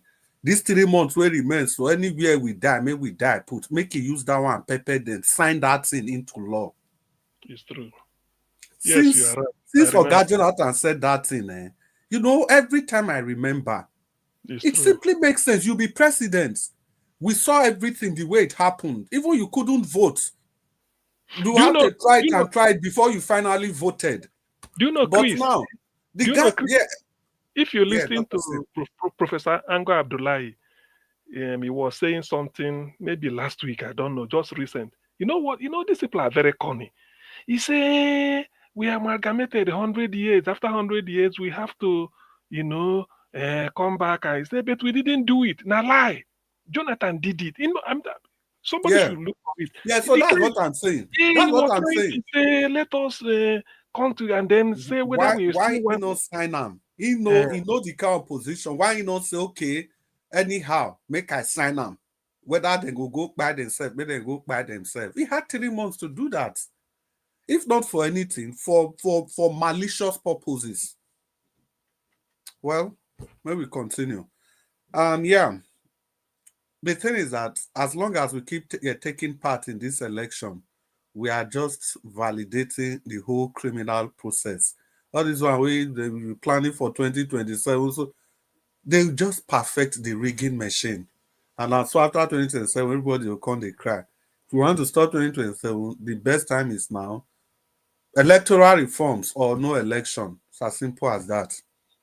Oh yeah, maybe we move on for the broadcast. Now do well, the people that have been waiting patiently, and everybody on the comment section, thank you so much. Please use the $sign, the like button, and the share button. Click on the share button, it takes you to all your social media handle, and from there you begin to distribute this broadcast to your friends, to your well-wishers, and even on your not so friendly friends. Thank you very much. Epao Dua, it's your turn. Talk to us, sir. Epao Dua, are you there? If a Dua is not there, we'll just go on to the second segment of the broadcast. A Dua, anytime you come, just let me know. Yeah, we are going to go to the second segment of the broadcast, and it's going to be 4 minutes. You know how we do it. Yeah, the first person I would like to call, probably Mr. Jonathan. Mr. Jonathan, I would like to call you because it appears you have some questions for me so that you can use the opportunity to factor everything in. Mr. Jonathan. Thank you. Thank you, sir. Thank you very much. I greet everyone once again. Yeah, with respect to electoral law, that is the I don't want to say the only way, but it is the best shot to get the change that we are all pretty much craving for in Nigeria. Without that change, honest one, this time around, an honest change, not just dancing around the solution, but facing it head on. It is just. So what's your view around those people, or around people that are hoping that they can go into the election in 2027? For me, I've from beginnings. I know you call them criminal. I said they are criminals now. Yeah, because I know you why? did. Because nobody now. Okay, now we had election in Edo State 2 months ago, another one in Ondo State yesterday. All of them still went into that election. For what? That's just the question you have to beg to ask. For what? You know that what you are going into now, APC is going to win. Mr. Jonathan, how did APC win the state election when they are giving us bad economy that almost everybody's almost going down? How did they win? In Nigeria, the way things are going, and you say the same Nigerians, all of them went out in Edo State, length and breadth of Edo State yesterday, and begin printing for same APC. It's not even competitive. Are they dumb? Are they not living in Nigeria? We know the election was a charade. There was no election. It's INEC election. It's not the election for the people. And without the electoral reform, they will and these people will continue. They will never change. They will continue doing it. In fact, they get more emboldened further and further by each election. So the only way, there's no other way, is for us to continue to cry out for this electoral reform. That's the only way. The other way is that Nigerians will take it into their own hands and take back their country when they are ready. When this shege really, really comes down, Nigerians will come. They will have no choice. They have see, this thing is just getting started. Continue to embolden them. Continue to embolden them. They said the turnout in Ondo is about 20% of the total people. The thing is, see, we are still seeing 20%. 20% in Nigeria now is even, I'm still baffled with 20%. I'm expecting 5%, their own people, just to come out and, who are these 20%? Who are they? Are they human beings? Are they living in Nigeria? We need to ask those questions. So, who are these people, these 20%? These all cooked up numbers. Honestly, if somebody can count, head count, 1, 2, 3, just simple head count, I don't think it's even 20%. Because I'm still carried away that 20% of people in any state in Nigeria will come out to vote. Now, at this stage, now, it baffles me. Because you know that what you are only validating them. Now the governor is there now. He's going to be running his mouth now that you have given him your mandate. And on that basis, he's going to destroy your lives further. He's going to destroy each and every citizen, residents of that state. Because you have given him your mandate. And that's what he's going to be saying. Why continue to do that? A serious need for exposure, serious need, for education. People just have to even this 20% that we're seeing, or I think it's around the same number in Edo State. Yes, they can't get over there. That is like that 20% is kind of manageable to them. Maybe 20% is the rate at which you can say you have a mandate or you are legitimate. Maybe anything less than that, they won't really have, maybe that, because it's like that 20% is a magic number. 20% and above, they want to achieve it. But you see, the only way in Nigeria is electoral reform. There is no any other way. And any politician that continues to go into election, canvassing for people's votes, you are a crook. That's just who you are. You are a crook. You are only hoping that you will benefit, or you will continue to benefit from the charade. But in my response, this girl, I'm just responding to Prince Alabo and Black Panther's comment that, what we need is electoral reform. But in my response to the comment, submission of Mr. Chris earlier, you see, nobody in Nigeria is saying, You'll be quick. Your time is fast spent. Let me quickly say this. No one in Nigeria, I don't think so, is exonerating Dangote. No, I don't think. No one is exonerating Dangote. There are key things that we must look into. We're not just, I understand again the solutions that Nigerians are craving for, seriously craving for, and the anger, the anguish that is making Nigeria to react this way. But just the same way, remember what Baba Adeboye said yesterday, that it is prayer that prayer will have solved the Naira problem from sliding. It is prayer that solved that, that stopped the further sliding of the Naira. We all know that is not the case. And thank God Dr. CM is here today. Dr. CM, I said yesterday, and I'm bringing it to the same thing. What our expectation is on this one, our expectation is faulty. The solution we are craving for, the cheap petrol we are craving for, is faulty. Based on fact and economy and proving economic numbers. I said yesterday, Dr. CM, you are here. We all know that Pastor Adeboye is a professor of mathematics. And I said yesterday that can Pastor Adeboye come out and tell Nigerians that prayer will change the outcome of any mathematical theory? Mr. Dr. CM, in your field as a professional, as a scientist, is there any of the theories that you have studied that prayer will change the outcome for you? Prayer doesn't change anything. Okay. Prayer is not even a variable. Not to talk of being a constant in any scientific. If him as a professor of mathematics knows that, why is he now saying that prayer will change any economic theory?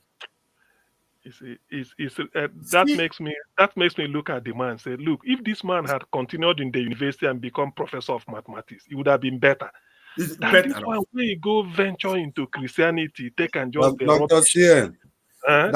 That constant where you even talk about it, for every formula, that constant, they always define them, and I never see any time where they define them as prayer. I don't know. You people who are math. No, constant means say it's too high. Just let's say variable. The one where go variable. It's not even a variable. Prayer is not even factoring into that at all. It's not. So that brings me to my response to the comment of panelists here today when it comes to the price of petrol in Nigeria. What we're saying now is that all economic theory should be shelved aside so that we can get it. Cannot be. For what? For what are the reasons?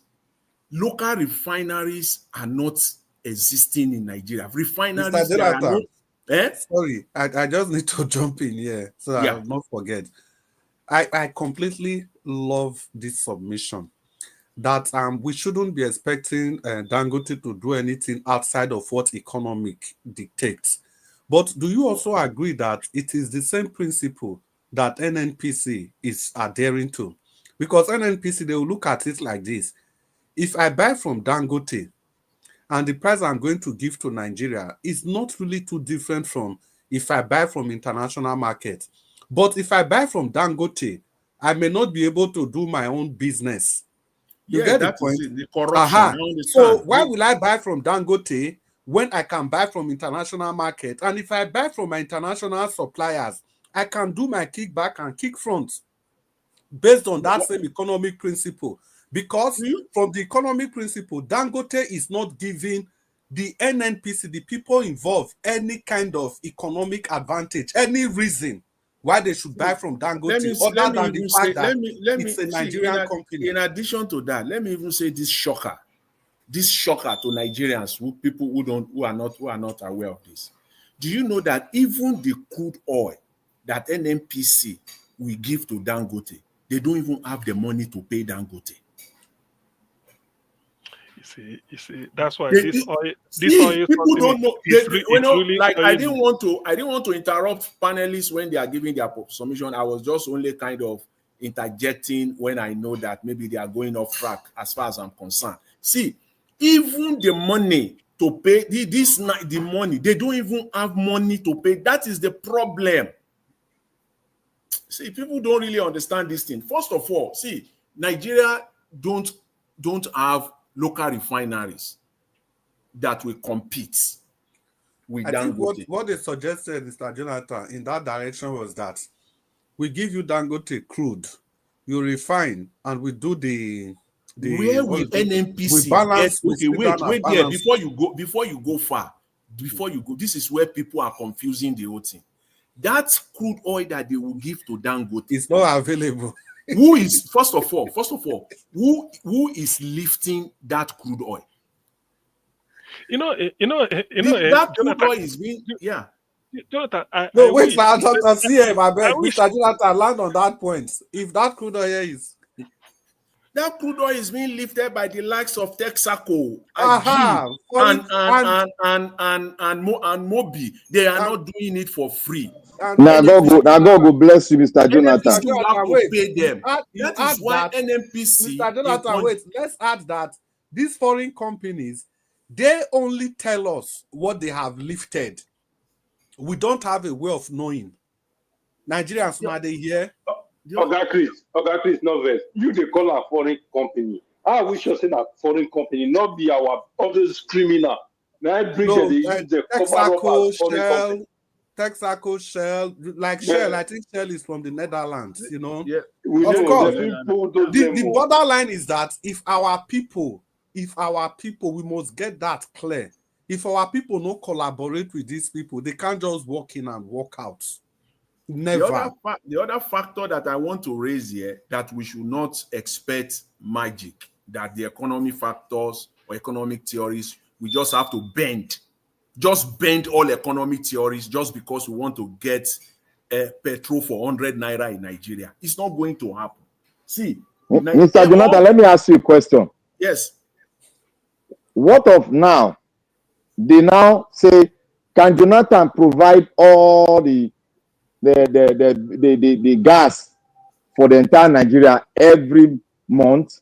While we give him, we subsidize the ones that go for the Nigerian market. We subsidize it so that our subsidy can be, we can pay to him directly. The answer to Mr. that Jonathan, is that, please round up in let 1 me minute. round up. You In cannot 1 minute. give the issue with Nigeria is this, that we all must know, is that you cannot give what you don't have.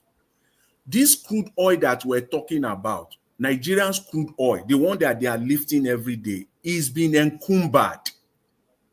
Is under encumbrance.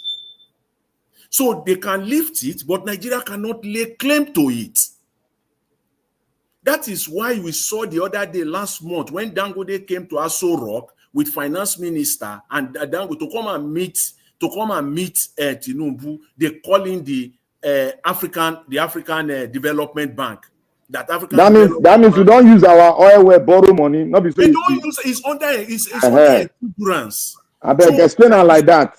That is why Nigeria does not, even the crude oil to supply to Dangote is not even there, because you have to pay for it in one way or the other. So they have to run to African Development Bank to come and help them out.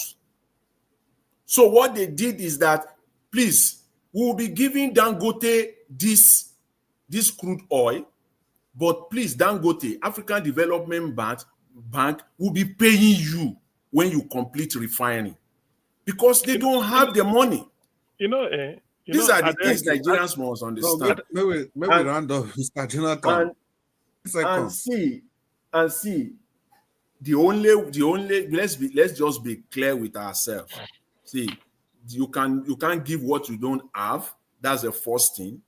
The resources of Nigeria don't. When we say Nigeria is broke, people think that we're saying that, broke in the real sense, in the real sense of it. The questions we must ask ourselves is this, or the questions that we ask that made us to come to the conclusion that Nigeria is broke. Number one is that, how much of crude oil revenue is Nigeria earning?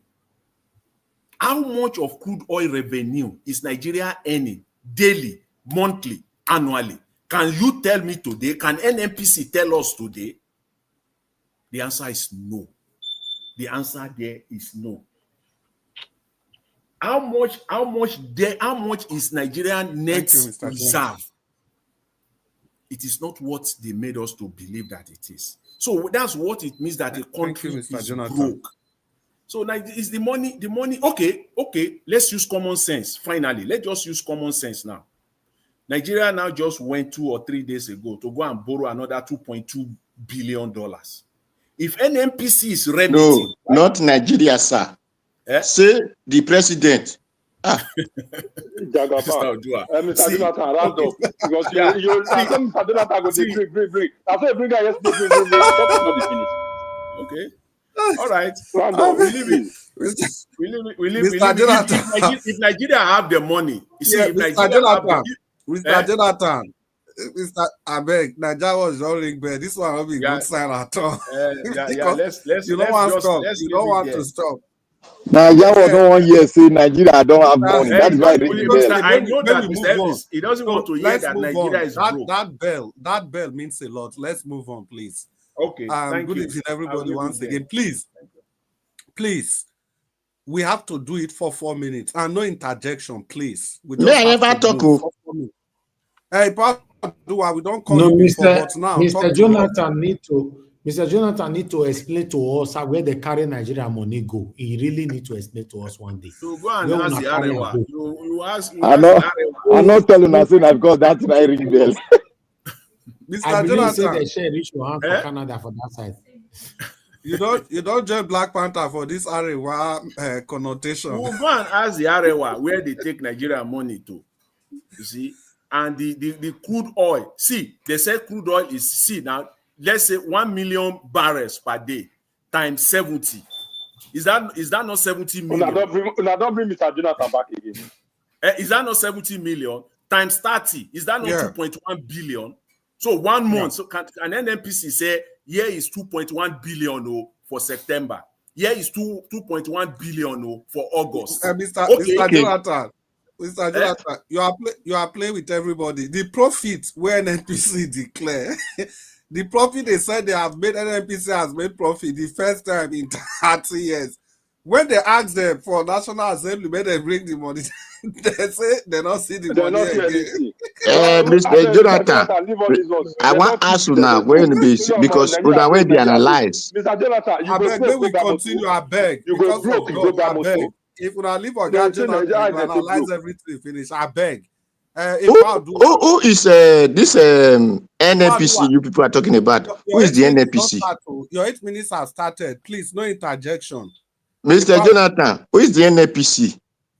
NNPC, yeah. Who is the NNPC? Who? Nigeria is a company now. Nigeria has 51%, 49% to others. I never talk to. Good evening, everyone. I never talk to. It is a company. Nigeria has 51% is NNPC. We know any others where they said we get share. We know anybody. No, I said no interjection. Now, God wants to now, Mr. Jonathan. They ask question. Hey, Paul, do your time they go. So I don't want to hear that Nigeria don't have money. Nigeria is poor. Nigeria is this. No. The wicked people of Nigeria. Not forget Everton, not forget Mr. Shoes Everton. You don't just call it now. After I do, I will go. Yes, before anything, they say protocol duly yourself. But anyway, me, I know the observe protocol. I greet the way it's supposed. Good evening, ladies and gentlemen. Good evening, Mr. Nigeria. Everybody in the panel. EJ Norishi, Obeduzola. Happy Sunday. I mean diaspora. Good evening, all the listeners, commenters, and viewers, even those that are bypassing.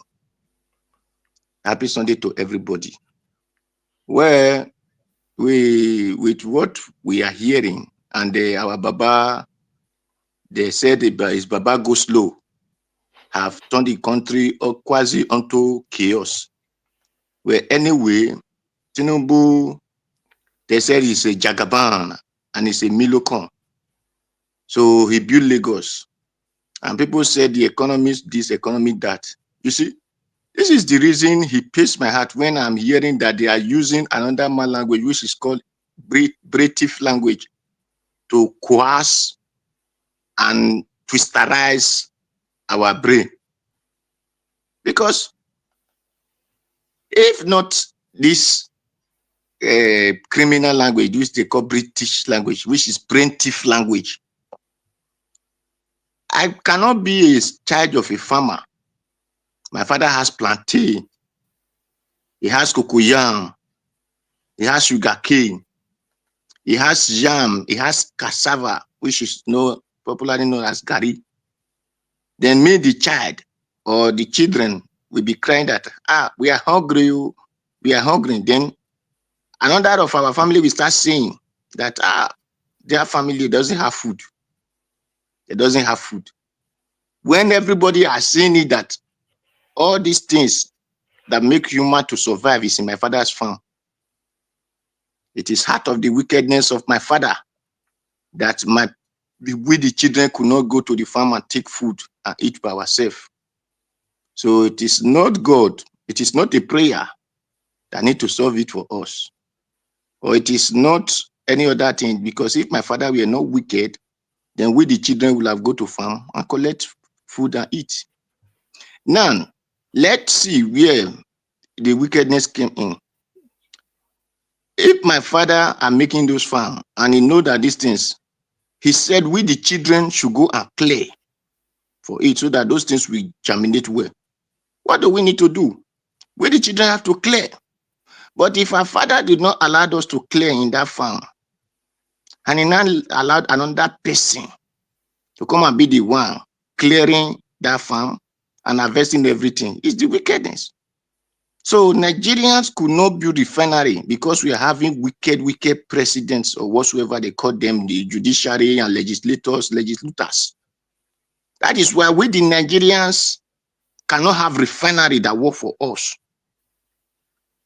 Then we have to go and wait for another person to come and work, build refinery. Then we not take our fuel there and bring our fuel back home.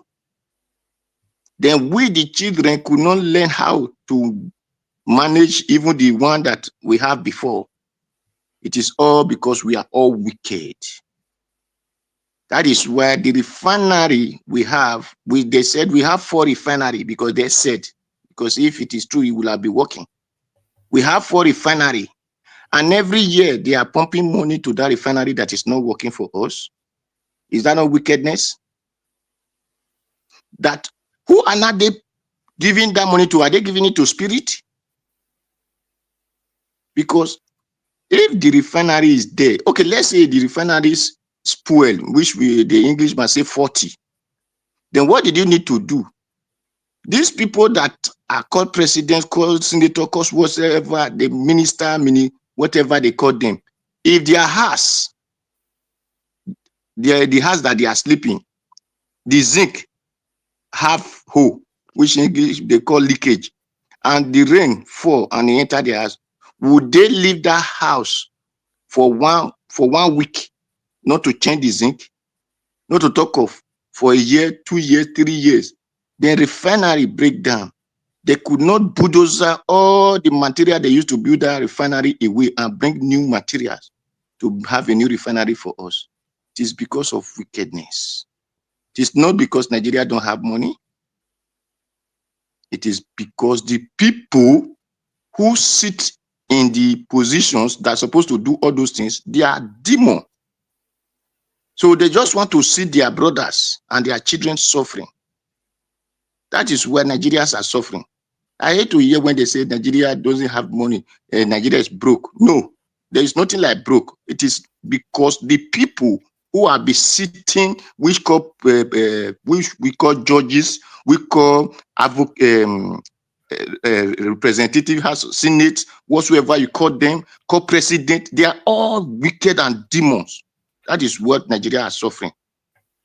They cannot use money. Tinubu said Nigeria is broke. Nigeria doesn't have money. But he have the money used to buy a yacht. Can't check the money they used to buy yacht in euro. You will know that it's billions of naira. And a country that doesn't have money, the president have the guts to go and use money to buy a ship that will flow on top of water. Then talk of the one you used to buy aeroplane, or you people call it private jet. A country that doesn't have money. What of the aeroplane that Buhari was using? So let people not say Nigeria is broke. Even when said that NNPC and whatever call, the share this and that are the one to lift the crude oil. It is because our people are wicked. That is why they will say we borrow money. Okay, if you borrow money, what did you use the money you borrow to do? Because you cannot go and borrow money to feed your children. You say you have eaten. No, you are happy because you eat. No, because you have not paid your debt, so you don't have rest of mind. So when anybody said Nigeria are broke, no, said the people there who are be leading us, they are demons. They are worse than the witch and wizard that we thought that people are afraid of. That these people are the witch and wizard that is oppressing, causing pains and whatsoever damage that we have in the country that we are facing. These people who they call president, they call chief judges, they call the senators, they call House of Representatives or House of Assemblies. Then they now appoint some of their alert as ministers. These are the people problem we have. So the people should understand it that way. If we can do mechanic, which they call now common mechanic because they are not using English to do it, then and the same refinery need mechanic.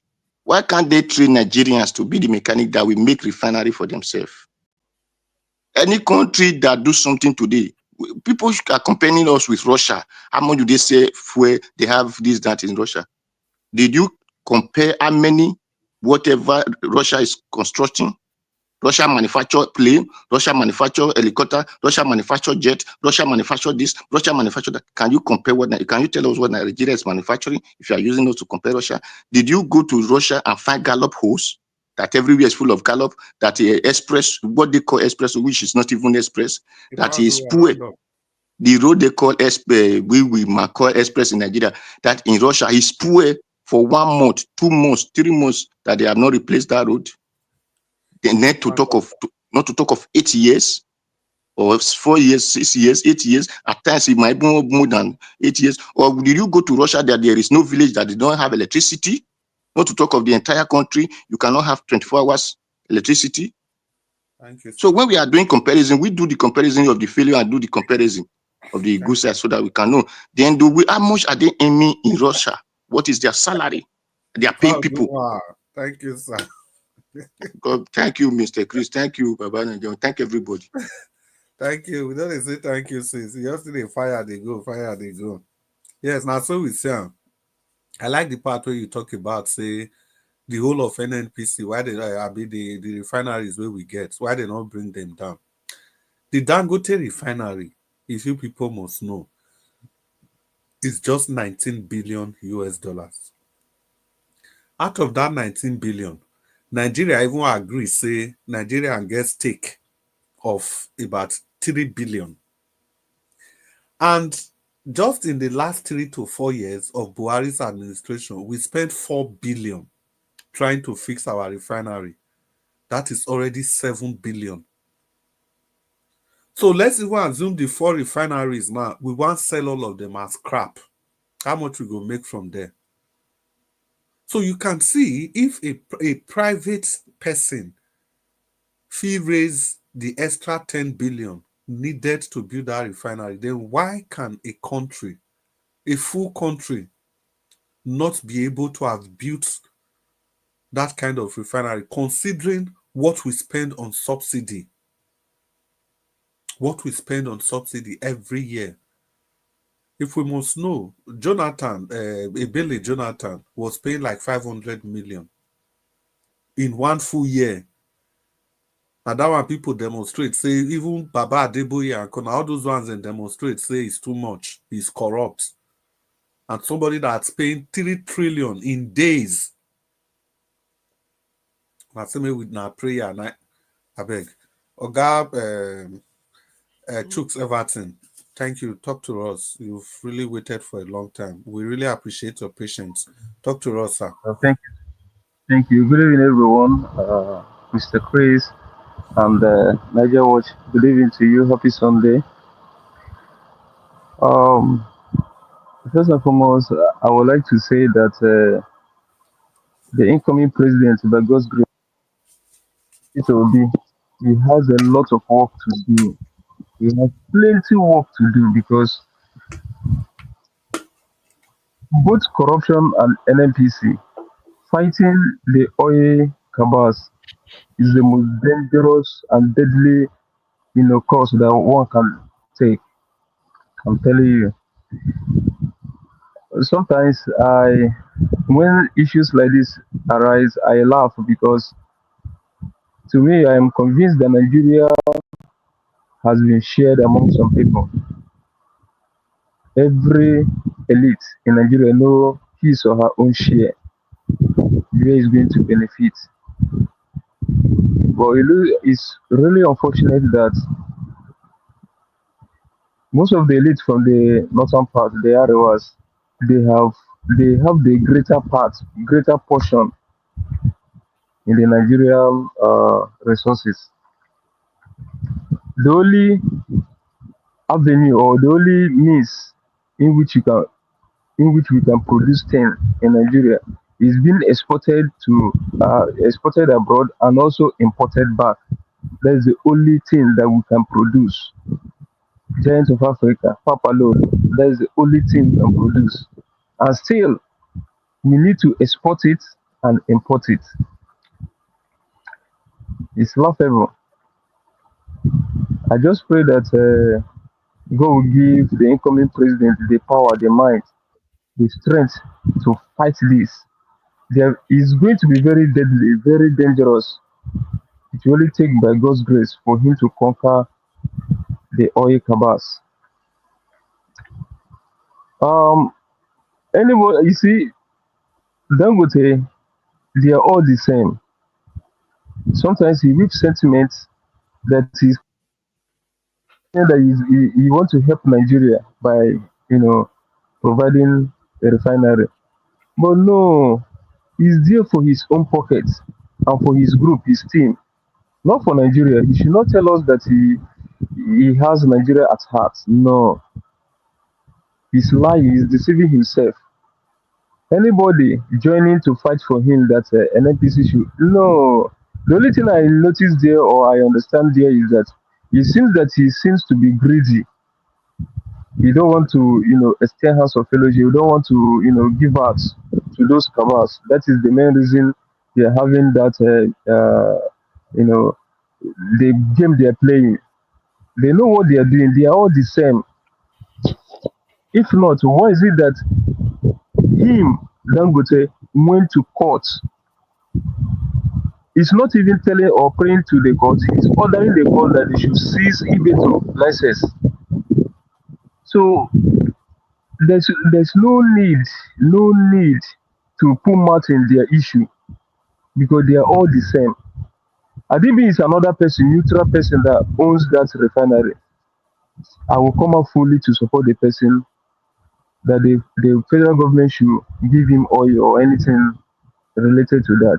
But person like Dangote, no, now, no, we are deceiving ourselves.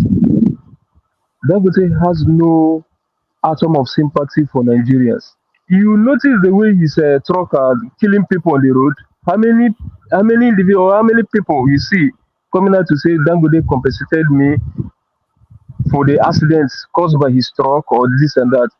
He's there killing people anyhow, and we are here, disturbing ourselves for. I don't want to use a derogatory language, but that thing. Why are we talking about Dangote? Where he's causing a lot of atrocities nationwide. All the states in Nigeria, his truck used to commit one or two things that are not even palatable at all. So we should not be disturbing ourselves about Dangote this, Dangote that. The only thing there is that we are looking. I am calling on the Niger Delta regions, the southeast and the south. They should come together. Let them not mind all those leaders, those person like that Afonso, Asari the Kubo. No, those ones they can easily sell you. Those ones are money hungers. They don't have anything to offer. So we all know he's a tout. He always behave like one. So whenever the thing is not favoring him, that's where he come out and talk. And when the money comes, he just go and pipe low. Those people they own Nigeria, they know. That is why how can you give someone like Tompolo such contracts, looking at his status in the nation? How can you give someone a tax like that such contract? Because they know that if they play with that guy, he's going to deal with them. Oil is the main source of Nigeria income. Sometimes some people come on social media, they say, the Igbos, what do they have? Is it not only trade, this and that? Yes. But if all of us become politics, that means everybody will be tired. If all of us come out and decide that it is that oil that we want, I think by then Nigeria will start reasoning well. Because some region decide to, okay, let's forget about that and focus on ourselves. Does not mean that we don't have any other means. If we take away oil or politics, the other ones they have no meaning, no meaningful thing. They have no meaningful thing they are contributing to Nigeria apart from the oil and politics. That is all. They don't have anything they are contributing to Nigeria. Some of them will say, is it not our granite money that we use and locate or discover oil in Nigeria. What kind of nonsense is that one? Are you the only person in Nigeria? Are you the only one? Right from time, the Igbos have been doing business. Right from time. Talking about Papa Adiboye, sometimes when someone is declining in age, like when someone is getting older, the more he's reasoning like a kid, he will be behaving anyhow. If not, why will him? He knows. Do you know that there's a plan to Islamize Nigeria? There is a big plan. See, the Northerners voted for what is his name, Tinubu, not because they like him, not that, but they have it in mind that this man with a Muslim ticket is very easy to Islamize Nigeria. They have made their first try by going to the House of Rep. So they came out in mass to vote for him because they believe that because that religion, they believe that they are the head in every organization. They must be the head. Papa Diboye, they know all this. If not for greediness, the money he collected, why will he? Tinubu is using him because he knows he has crowd. Most of all those top, preachers, they are politicians hiding under Christianity. If Nigeria today we start practicing Sharia, it is the Christians, those top GOs, now them sign it to law because they are the ones supporting this evil. They are the ones supporting the evil. So for me, whether you come out and say, if I have the opportunity to meet him face to face, I will tell him that I don't think his prayer can even pass maybe 10-story building. His prayer is not going anywhere. He has nothing to pray about because he has no good intention. Before you pray and God answer your prayer, you must have a good intention. You must be holy. He is not holy, so he's wasting his time. All what they are doing there, most of them are doing a prediction. When they predict and they see that the thing is not work, they'll come out tomorrow and tell you this and that it was our prayer. If not, this will happen. Let them go and sit down. They have nothing to offer. My brother Randall. Okay. Finally, before I go, I want to speak about the Ondo election. Gradually, it's coming. Gradually. 30 seconds. You want to another chapter. 30 seconds. There's no new vista. What you go talk for Ondo? Ondo election a willing buyer meeting a willing seller. No worry. Let me round up. So the election gradually is coming to an end. The thing is coming to reality. Gradually, APC will take over the country. And when the thing happens, we are in a military regime now, but nobody is seeing it. We are in a military regime where anything can happen. Anything that is not possible, it will happen in Nigeria, and nothing will happen. Nobody can do anything. You cannot question them. So the only way we can navigate come 2027 is if our vote did not count, is revolution. Let us do it. Keep anything aside. Death na death. It's only once one will die. It is revolution or nothing from 2027 when they think that they can come out and do that magomago again. Revolution will be the only option. And that time we will keep our differences, we will keep our fear. We will first of all bury our fear before we go out on the streets. Thank you so much and God bless you all. Yeah, thank you very much, my brother Ogachuk Sevatin, and thank you for your submission. Thank you for the time you've invested with us today. And we will continue our 4-minute section. So maybe we call Oga Wonsu Destiny. Oga Wonsu Destiny, are you there? Oga Wonsu Destiny is not immediately available. Madam Rita, are you there, Madam Rita? I'm here. Thank you, Mr. Chris. Oh, wow, thank you so much for the long wait, the long patience, no interjection, quietly waiting for your turn. It's good to have you on the broadcast, Madam Rita. Your people are listening to you. Please Thank you very much. And Mr. Elvis, it just occurred to me now November, you said something about October or November 30th. You were going to say something. I'm still waiting, and I've been asking every time. And also, the question Mr. Elvis asked was about the Nigerians spending 3 million naira to import fuel in 42 days. Like, what's the equivalent in US dollars? I think it's $1.8 billion in 42 days. So just putting out that data out there. And yes, I wanted to talk about Mr. Common Sense, the social media guy called Mr. Common Sense, that Mr. Elvis played his video, and he was kind of taunting the governor of Edo State, Okpebholo, attending the opening ceremony of some fashion house of one guy. They call him Ebo Amaba, Ebo Stone. I don't know the difference. They're all the same. And then Mr. Kasichuku talking about, I was warning somebody not to. Different though. Not cause trouble. I don't know. Everybody's able. For those who don't understand, able means somebody who is like Oyibo or light skin. So one is Amapa, one is Stone. Dr. Onyocha, now we they call Ebo.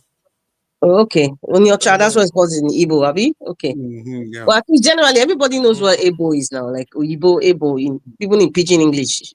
Anyway. It is Ebo they convert from Yoruba or Igbo. It is Ebo. They Yoruba called Oyibo. Okay. Thank you very much, Mr. Odua. Okay, yes. With that video, I particularly wasn't finding it funny. I particularly didn't find it funny because this is one of the reasons, one of the reasons why I wanted Olumide Akpata to be, I supported Olumide Akpata to be governor of Edo State because I was looking at the bad blood that has already spread amongst Edo people, the division, the hypocritical behavior amongst these two parties, APC and PDP. I knew whether it was going to be Asra Godalo or whether it was going to be Monday Okpebholo who are going to be governor. What we are seeing now is what was going to happen. What Mr. Common Sense and Mr. Kasichuku were playing. I am particularly sick and tired of looking at these kinds of rhetorics that's not beneficial to the people of Edo State. It is kind of distracting, I will put it that way. It's not even educative. There's no sort of education for people, for Edo people, to just look at, okay, let us start asking the right questions. Let us start looking at the things that are very, very important. But you see, I'm sick and tired of people like Mr. Common Sense come to social media and say that, oh, he's laughing. What is there to laugh about? You're still playing the same game. You're laughing that Monday Okpebholo is going to go and commission somebody's fashion house within a few days of being sworn in. How is that information beneficial? So it's still the same kind of taunting.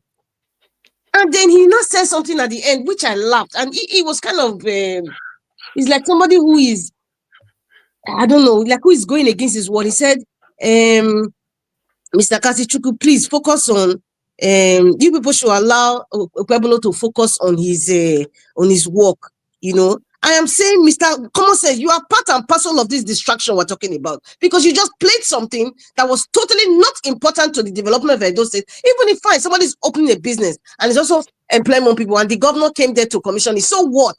That is a personal thing. You invite the governor, that's a personal thing. I was looking at Ondo State. There's this guy, I saw it on one of the social media platforms. There was this guy that opened like a fashion house in Ondo State. Oh no, he's a Kogi guy, and he opened a fashion house in Abuja. And he's the one that in Kogi State, I can't remember. The governor came. He didn't even come to open it. He came to visit and like, okay, a Kogi brother is doing such a fantastic work. This guy's going to be making my clothes.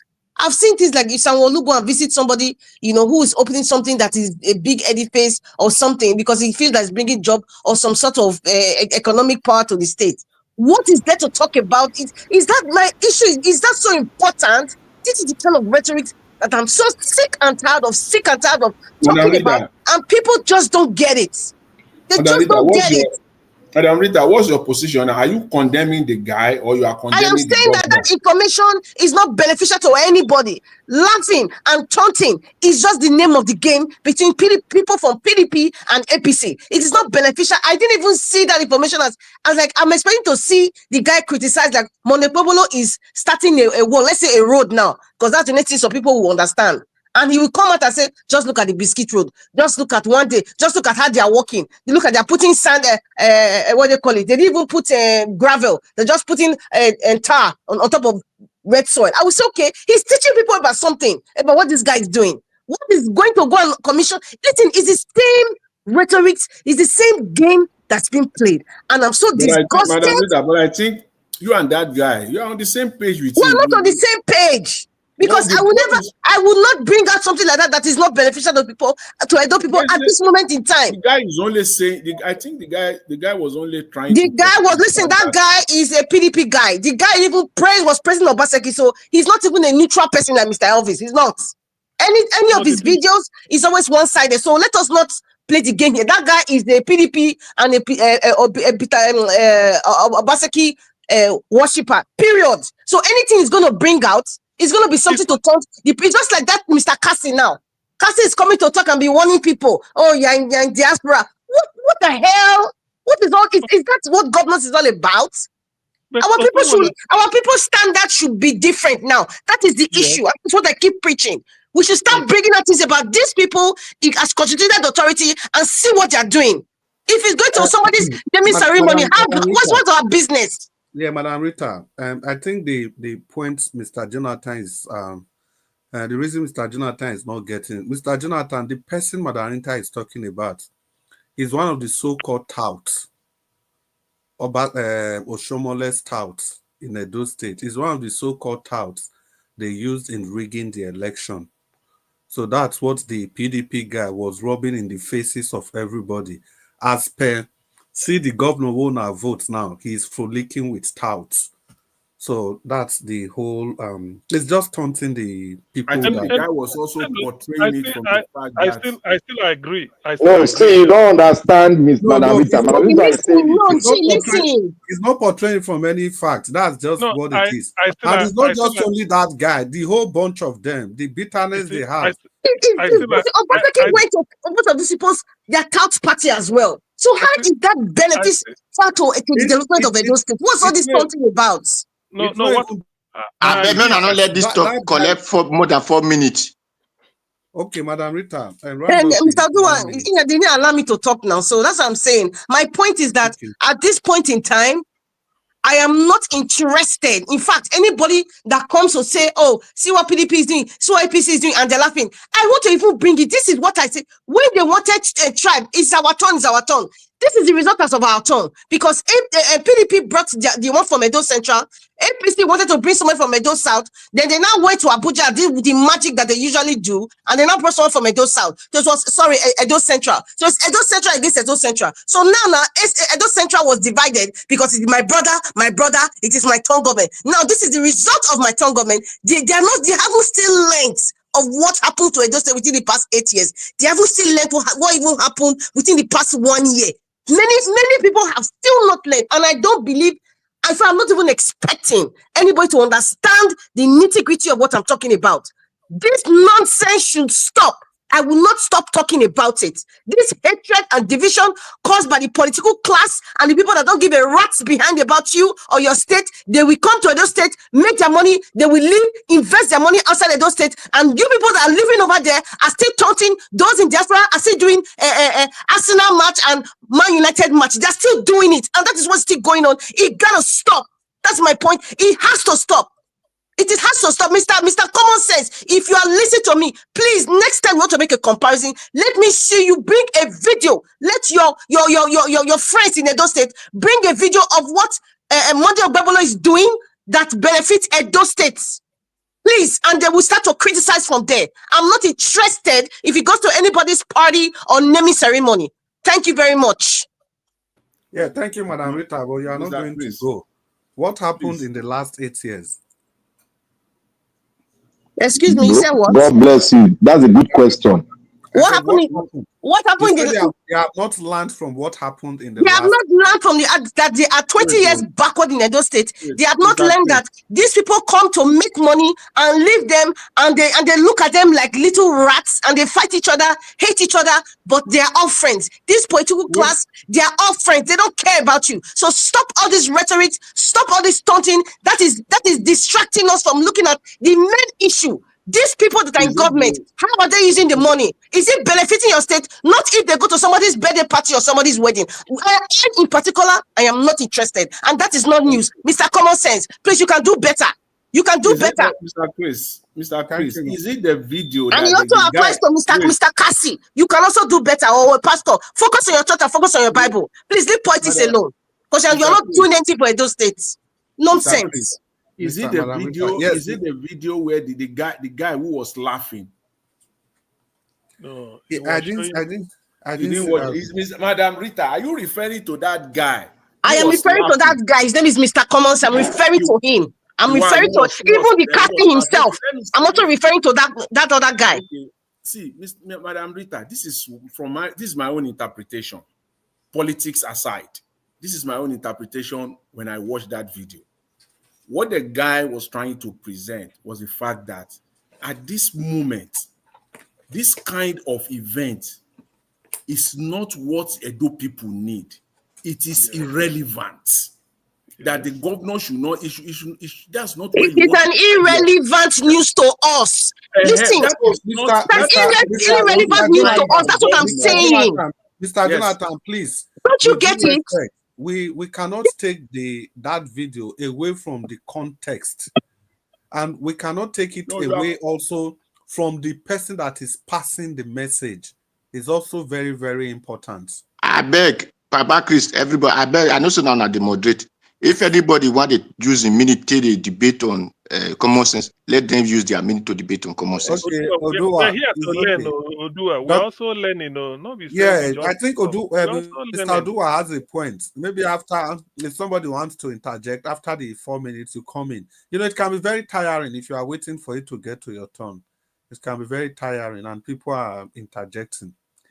So Mr. Odua is in line with Madam Rita. That video is unnecessary.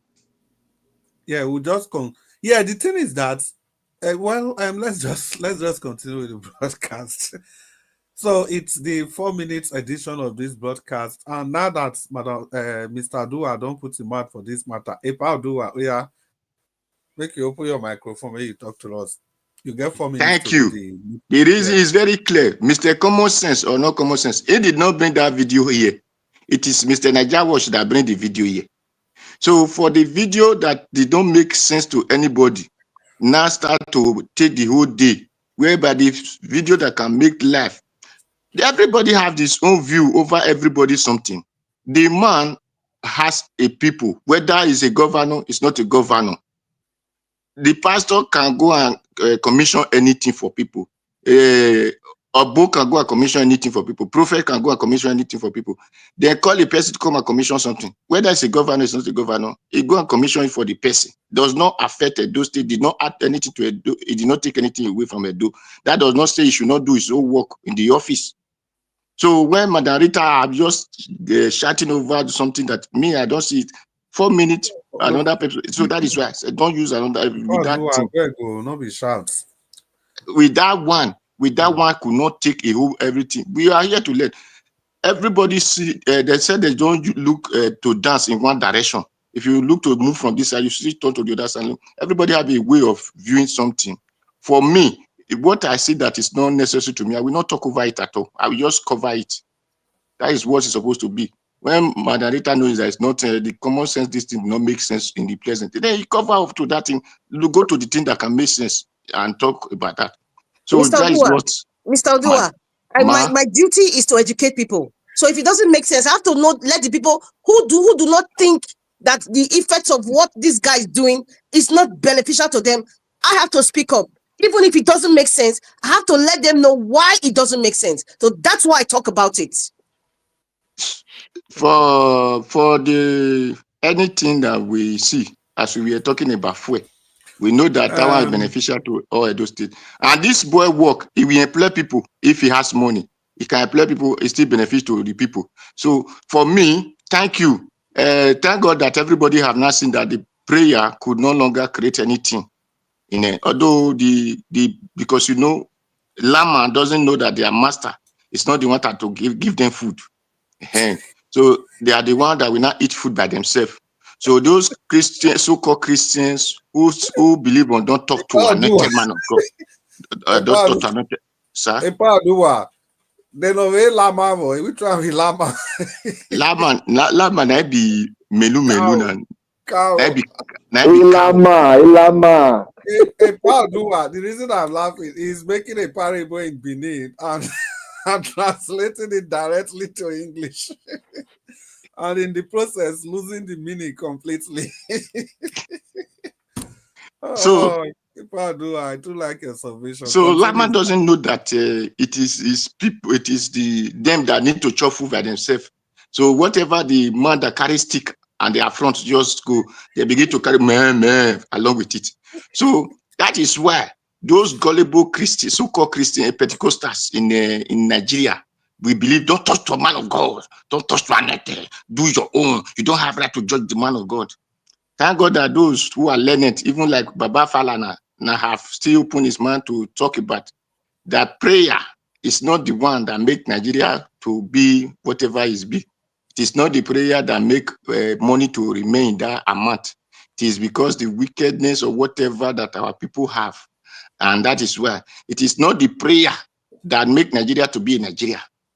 It is because British have brought people together and those sets that they arrange on top agree in their wickedness and be tormenting those who they call their followers. That is why today people cannot produce food products. They cannot have it. Because those wicked people have given machine to their wicked brothers to drive everybody out of their farm. Because I don't see the reason that they say Nigeria cannot have food to eat, that they are hungry. Where a land that you don't need to use fertilizer before your food produce, even the food that you have cooked, there are some area you drop it down, it will germinate by himself. So it is because of the wickedness of those they call leader. That is the problem we are facing. So let us love first, whoever that is have good mind, just like Peter Obi, Sowore, and others that have the good mind, should come out in uniform or in one fold.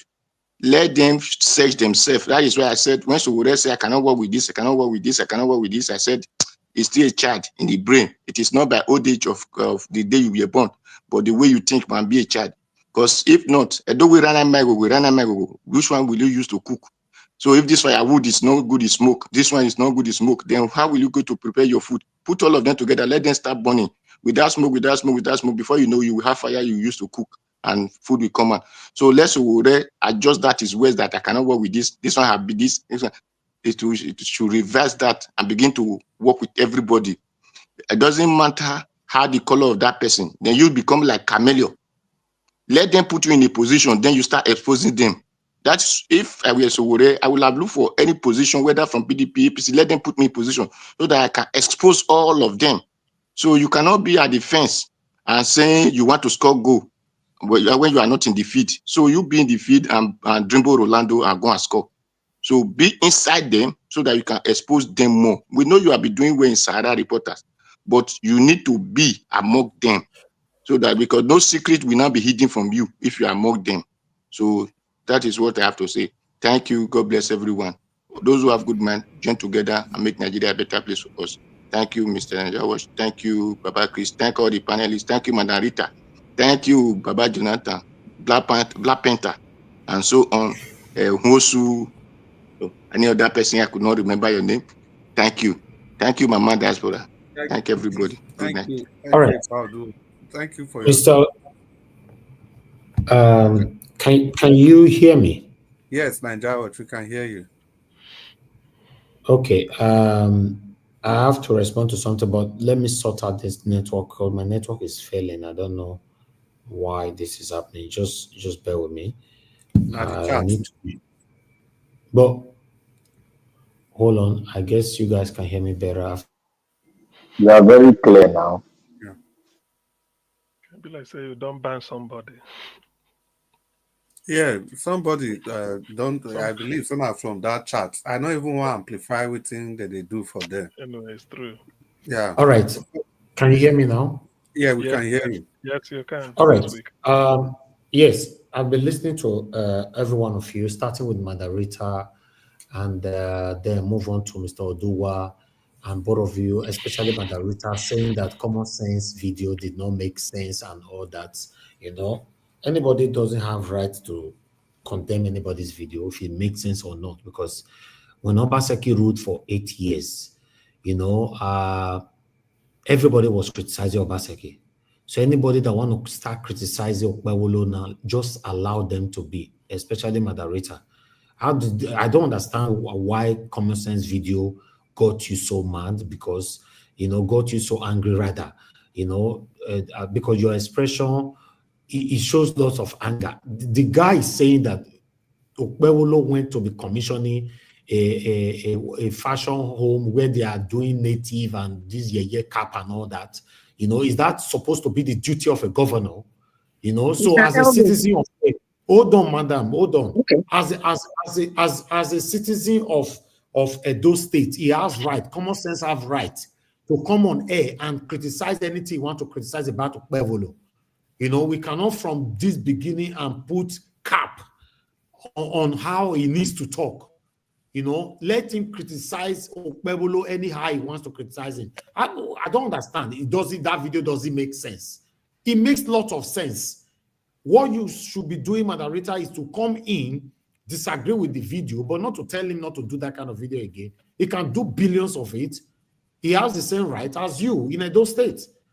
Then Mr. Oduwa is saying that the video, or I don't know what you are saying about the video, at the end of the day, that kind of video and all that, blah, blah, blah. I don't understand. Do you guys know how many criticisms that Obaseki received on social media? Okpebholo just received only one. We are now beginning to see a video that makes sense, that doesn't make sense. Common sense should do billions of that video and destroy Okpebholo how he likes. It doesn't matter. They need to put them under pressure to do their job. They need to put them under pressure to do what they need to do. Onopasa came out the other day attacking Tinubu, that Tinubu is favoring other people, forgetting the people that put him there. Reminded Tinubu that we are the one that put you there. We are the one that made you a president. So Okpebholo has started doing almost the same thing right now, favoring the people that put him there. And you said common sense shouldn't speak. But he said it, man. But he said it. Remember the video you showed us? Okpebholo said he cannot be like Obaseki. That exactly. You abandoned the Godfather. I think he used the word Godfather. He said he abandoned. He's already fulfilling his promise. Instead of him, is for him to focus on Edo State. He's already there, and 1 week don't complete. He promised something that we have not seen. If they follow from one shop, mechanic shop, one or other, they go to commission rubbish. Common sense should continue to speak. You go commission higher. Mr. Elvis, may I respond? Because you are kind of digressing to the point I'm making. You are kind of digressing, Mr. Elvis. I would like to speak now, if it's okay for me to respond to what you're saying. Go ahead. Because you talk about, yes, we criticize Obaseki. Yes, we criticize Obaseki. And Obaseki started going to other functions where anytime election was coming close.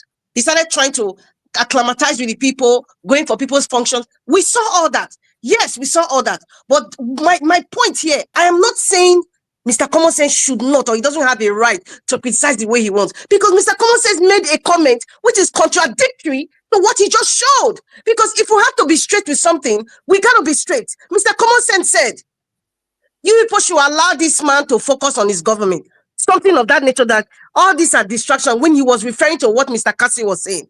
I am not saying that the video that he's putting out there is also a distraction. It's not. It's not, Madam Margarita. Because no, Mr. Elvis, please, I'm getting somewhere, please. I'm getting somewhere, please. No. You just said something that is not true. You said he contradicted. He said he did not. I played the two videos. I watched Mr. Elvis, I watched it. He said we was referring to Mr. Kasi. Mr. Elvis, listen. He was referring to Mr. Kasi in his last statement. You can play the video again. Margarita, Mr. Common Sense said in Benin language, Okpebholo like governor. It means Okpebholo will know the year he became a governor. Mr. Elvis, I'm not referring to that. By going from one tailor shop to another. I'm not referring to that. Mr. Elvis, let Margarita land. Mr. Elvis, I'm not referring to that Benin, what he spoke. I'm not referring to that. I'm referring to the fact that he was responding to Mr. Cassie. His response to Mr. Cassie that you people should allow this man to focus on his government.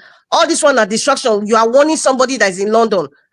I am not saying now. I'm not reverting to what he was doing. It's also a distraction. And my point is this: I don't think anybody, Mr. Elvis, I don't think anybody's getting to what I'm talking about. No, I understand. I'm talking about the. No, you don't understand because your response does not. You don't understand.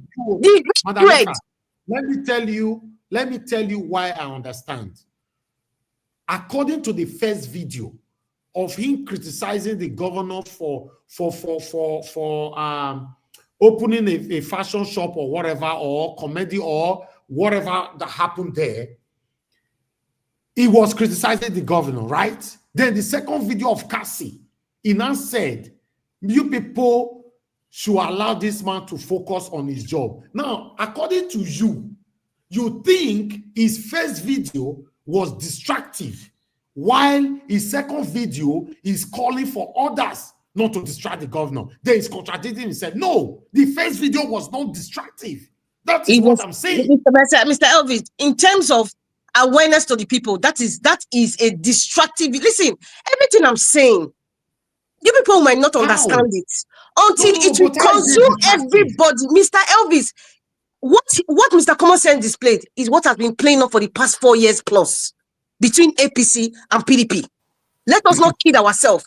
This hatred and this bickering. Yes, I have been talking about it. It is still continuing because people want to do comparison. Oh, they criticize Obasanjo. Yes, you must criticize this guy. If I may just come in, my own take is this: if that video was coming from another person, I can look at that video for what it is intended for. But considering the person it's coming from, and considering the person's outlook in this general electoral process, we know deep down that the purpose of that video is not necessarily to ensure that Okpebholo is put in his feet so that he can hit the ground running. The true intention behind that video is to show how petty Okpebholo is, how he not get sense like people are saying. Is to mock him. That is the point. I'm not saying you shouldn't criticize. Wait, Madam Rita. For example, Nigeria, sorry. If, for example, let's just take, for example, say, now one of Nigeria watch people on ground, now he played that video. Aha. You know, we know that, okay, this is for the development, for the betterment of the state. But considering the person is coming from, the people that tolerated things that were worse than this. Mr. Elvis, please let me respond to Mr. Chris. Hold on, please. I indicated first. Oga Chris, I disagree with you 1,000,000,000%. All of you, I disagree with all of you. 100%. Please, just hold on. Everybody, hold on. Okay. In that particular video, the guy said, if you guys support Okpebholo, I don't have problem with that. But I will stand by him on that video. He was right. He was right 100%. He said, unquote, he said, now that Okpebholo have went to inaugurate this shop, Kabaka will be expecting the same thing. Noble Less will be expecting the same thing. Then he went on, unquote, that you guys understand or know how APC is very, very competitive. That would make a lot of sense. Because obviously, now you have done it to one, you go do my own. If my hotel, the other one be tomorrow, the governor must come and do the same thing. Let's go back to Obasanjo's Mr. Elvis, can I ask a question? Just hold on, you can't respond now, please. Let's go back to when Obasanjo was a governor. Obasanjo went to one tout that now lives in London now. He went to his wedding. After Obaseki went to that tout wedding, a lot of people were not inviting Obaseki and criticizing Obaseki that Obaseki refused to come to their own occasion. So what common sense was saying make 100% sense, because now here I go day when others will be calling Okpebholo, make you come inaugurate their toilet. And if you don't go inaugurate that toilet, now we'll come talk him. Thank you. Mr. Elvis, the question I wanted to ask. I indicated. Okay, Madam Rita. Okay, no, Mr. Wait, okay. Mr. Chris, let me respond. In addition, see, earlier today, to be honest, that was the first thing I wanted to comment on. I have it on my notes here. But because I interjected Madam Rita, so I switched completely to the issue of petrol thing. See, I said earlier that you are being political about it. This is the way I see it now, from everything you have said. And now, Mr. Chris now crowned it all, my thoughts. So are you telling us now that as you are criticizing Tinubu government, APC, it is fine now. We can now say that it is now fine. The reason why APC is not taking us serious, because they know that it is a vendetta. We are not their own. Mr. Jonathan, see, wait. Mr. Jonathan, your analysis is completely off. Mr. Jonathan, land quickly. Let me land now. Let me land because let me land. See, this man, because this man is not, if this same video were to be shown by Olumide Akpata's supporter, will you still say the same thing? That is my question. See, Mr. Jonathan. Yes, can you explain for what you mean Olumide Akpata supporter? Yeah, Mr. Jonathan. What context? I need to understand your question very well. What the guy was just simply saying in that video, Mr. Jonathan, wait now, you don't land. Concentrate on more important you don't land, things. Mr. Jonathan. See, Mr. Jonathan. Yes. Listen. It is not, I don't even know it is this angle you are looking at it from. Get it very clear. It is not about the political party of the person. And it is not about whether any person has been supporting Tinubu or not.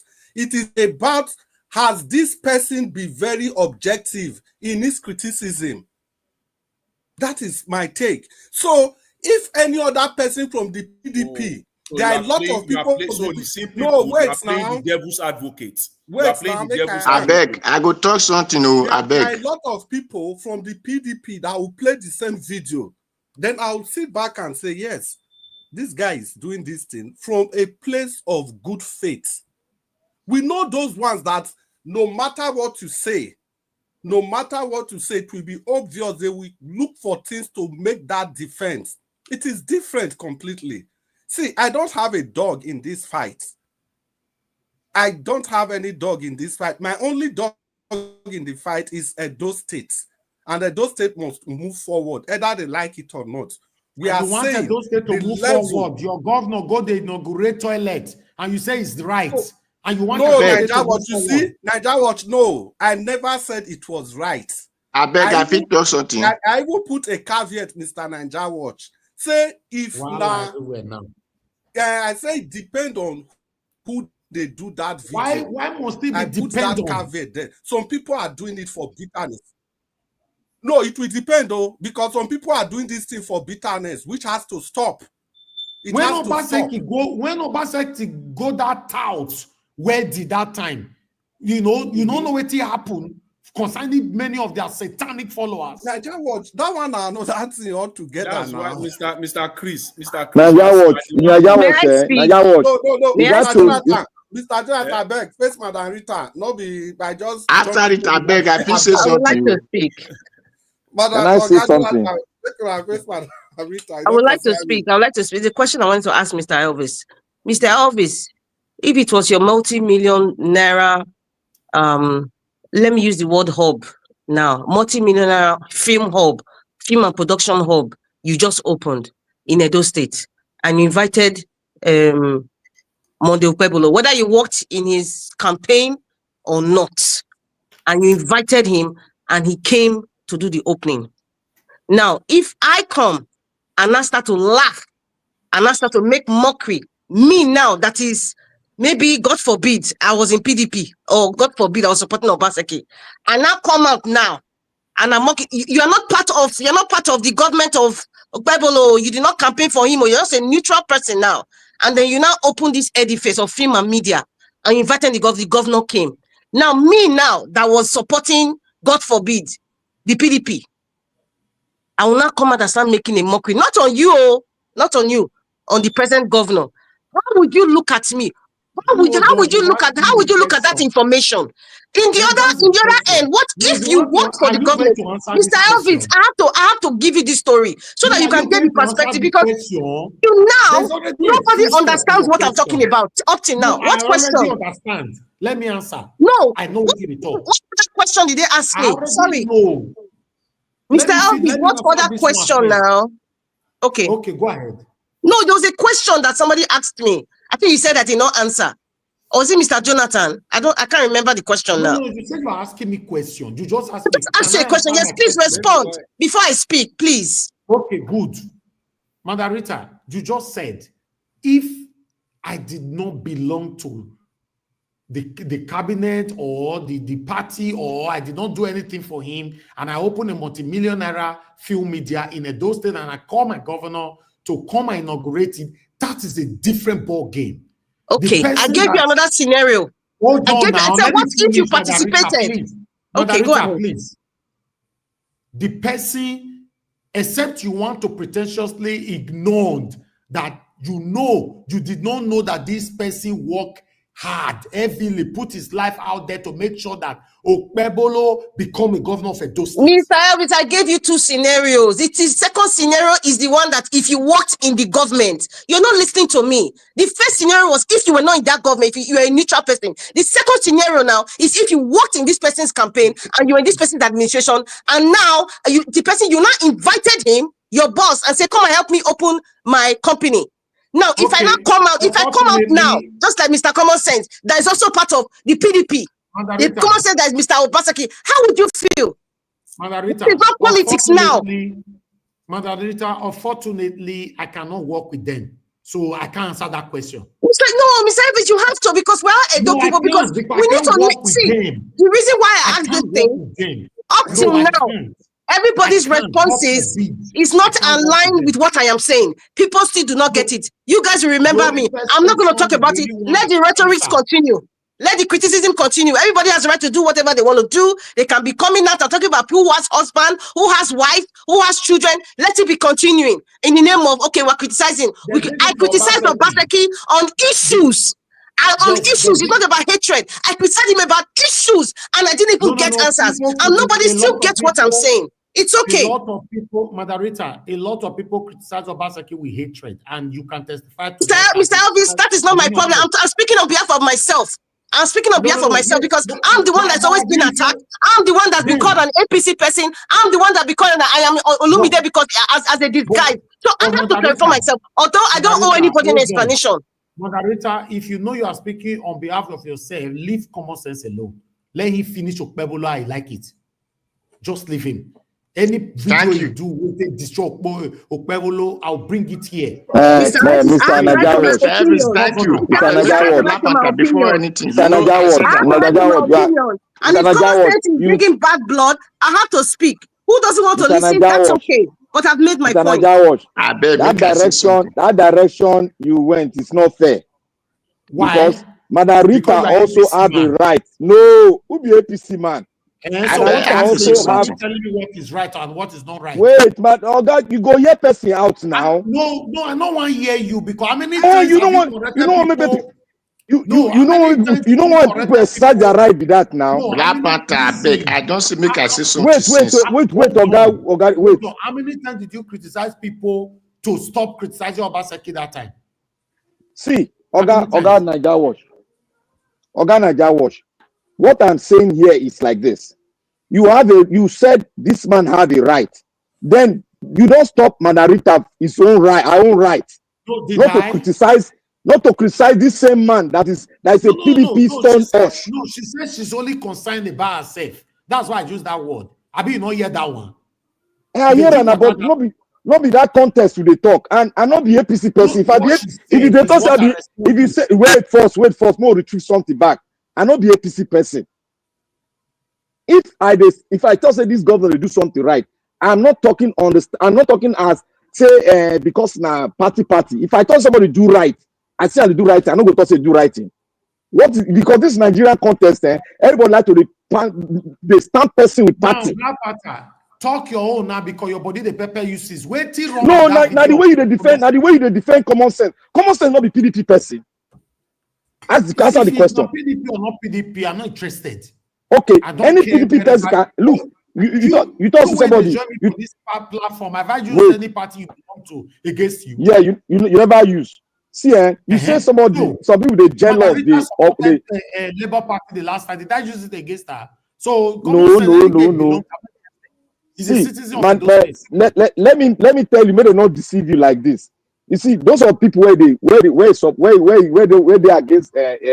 Obaseki. They are where they got Obaseki. They criticize and hate them. They are being compassionate because Obaseki has done something harm to them. They know where they stand for. So most of all that criticizing, of Obaseki is in terms of what he has done and what he has not done. That is where we are criticizing him. You cannot. No. You cannot tell me how to do my job. Emmanuel, no, I'm not talking on your job now. I'm talking on party level. You have talking. Let me talk, please. Emmanuel Ekpogu destroy Obaseki every day, and I was playing the video here. How many times did you come here to correct me that we should stop Emmanuel Ekpogu from criticizing Obaseki? Who is Mama Ekpogu? I was not even here. Am I here? Who be that person? Remind me very well. Black Panther, Emmanuel Ekpogu, that guy, he never saw one thing good in Obaseki. Even and to I the was extent, playing it here. Which party? Is it a party person? To the extent, Black Panther, Obaseki and the people, then go tie the street where the guy house they put solar panel. The following day, the guy fired them again. Fired them well. All true. And nobody shot him up. My own for this thing be say, I played it here, so I can play any video. All this one now they try to say this kind of guy don't make sense. What do you mean doesn't make sense? Everybody, any opposition video can be played here. Comment, put if you can. But not one thing. When I got Nigeria word, not one thing. Don't allow people that are affiliated to party when they come and say something that we are not affiliated to party in this video. This common sense not be PDP person. Not be PDP person. Not be PDP. Now obedient person. Mike, gonna call common sense. Now obedient person. They don't deceive you. Hold on. Let me say this. Black Panther, are you telling me for the past years of the existence of Nigeria, you did not know that we play every opposition's videos here? Why be so Okpebholo now? We must stop opposition now. Why? I'm not speaking no play opposition stuff. Affiliated with the party. We should no. I said some people that are affiliated to the party, they bring video. Sometimes they not critically analyze it, but they bring it to mock the party members. Mr. No, Chris, is it lie? I'm talking about individuals. Don't be lie at all. I do stepping where Black Panther talk that so one. Why must we change it now?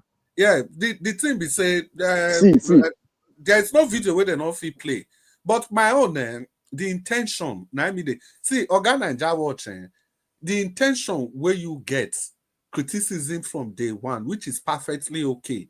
Like I talk, who they do the criticism matters a lot to me than the criticism itself. That is what I'm trying to say to Oga Naija watch. No, but you tell and say make you know they play video of I'm not telling you they play. No. I not go that. I not go that area. I not go that area. You talk on top my word. You talk on top my word. Mr. Chris, that is where I fought. No. You talk on top my word. No, let me land. Now they cause problem. You talk on top my word. No, let me land. Say something so that I can go to bed. Leave me. I beg. Baba Naija Wash, thank you. But the word when I say was not a blah blah blah. Listen very well. when Madarita said he did not, the video did not make sense to her, I said, it is not the boy, the way he was shouting and shouting. I said, it's not the boy that brought the video. It is Mr. Najawo that brought the video. If person feel that the video doesn't make sense to him, the person should pass, not to talk on the video. So I did not say whether the video made sense or it did not make sense to me. Anybody who see that, okay, this video they show did not make sense to him, let that person pass and not to talk about it or not to come and put it, because everybody has right to say their own view on something. That is what I said. Everybody have right of their own view.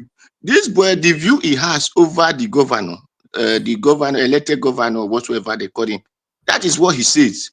Then another person still have another view of it to say, okay, this person he have friends before he become a governor or before he become any position. So when they call him, and he has right to do anything he want to do for anybody. That is what I said in it. That is what I said. I did not say they should not show any video or it did not make sense. I beg, give me 10 minutes. 10 seconds, I correct some issues, because now soon I go play the music, go reach 90 Bomboro. Let me clear them now.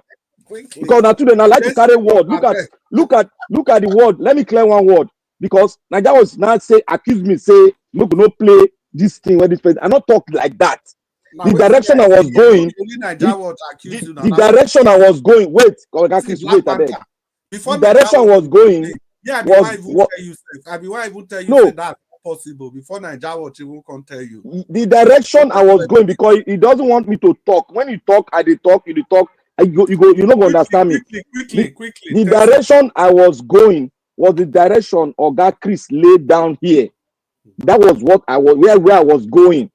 But there's a pattern, is a process where I go talk so that I go land where, but he never allowed me. So when you pick somebody word, you never know where land. You just pick one word. You know they fair now.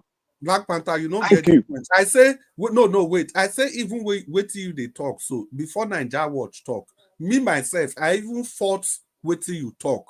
So it's not just only Naija Watch that had that feeling. I also had okay, talk with you I talk. Talk with you I talk. Left and right. No, wait till I talk. So the waiting you just talk. Maybe you for fear explain yourself. You say make Naija Watch the party people make you know they play exactly. Man, not they play video. No, not be waiting. I mean be that. I say some party Black people. Panther, just get this thing like this. Black Panther, wait. I say before Naija Watch talk. Me myself, I don't even get command for that matter. I just say make you land. They make I ask you say why. See where they go before Naija, they argue with me. They shout upon the thing. I thought say these party people. Not besides make you no play their this thing. These party people, sometimes they use person mindset. They want turn them around. They'll bring a video instead of them to critically analyze it. Like the way Naija is analyzing it now, that is not the project it should come for now at this point in time. But when he talk, he begin laugh. That is trying to make a mockery of it, and we know where it comes from because in past history he has been a party member. Thank you. That is what I'm trying to do. Now, una can't say that kind of video more not the plan for year in the history of Nigeria. At all, not at all. Play I beg. Play off video. Waiting, all of them. Play off video, but my own be say my comments now I still stand with. I am more interested for who they make the video. I'm more interested who they make the video, the intention behind it, than taking the thing serious. Now just be my own inside. And that even reminds me. Oga Jonathan, if you like say if you want to fire me yours now. Oh yeah, Oga Jonathan. If you are still there, Mr. Jonathan. Yeah.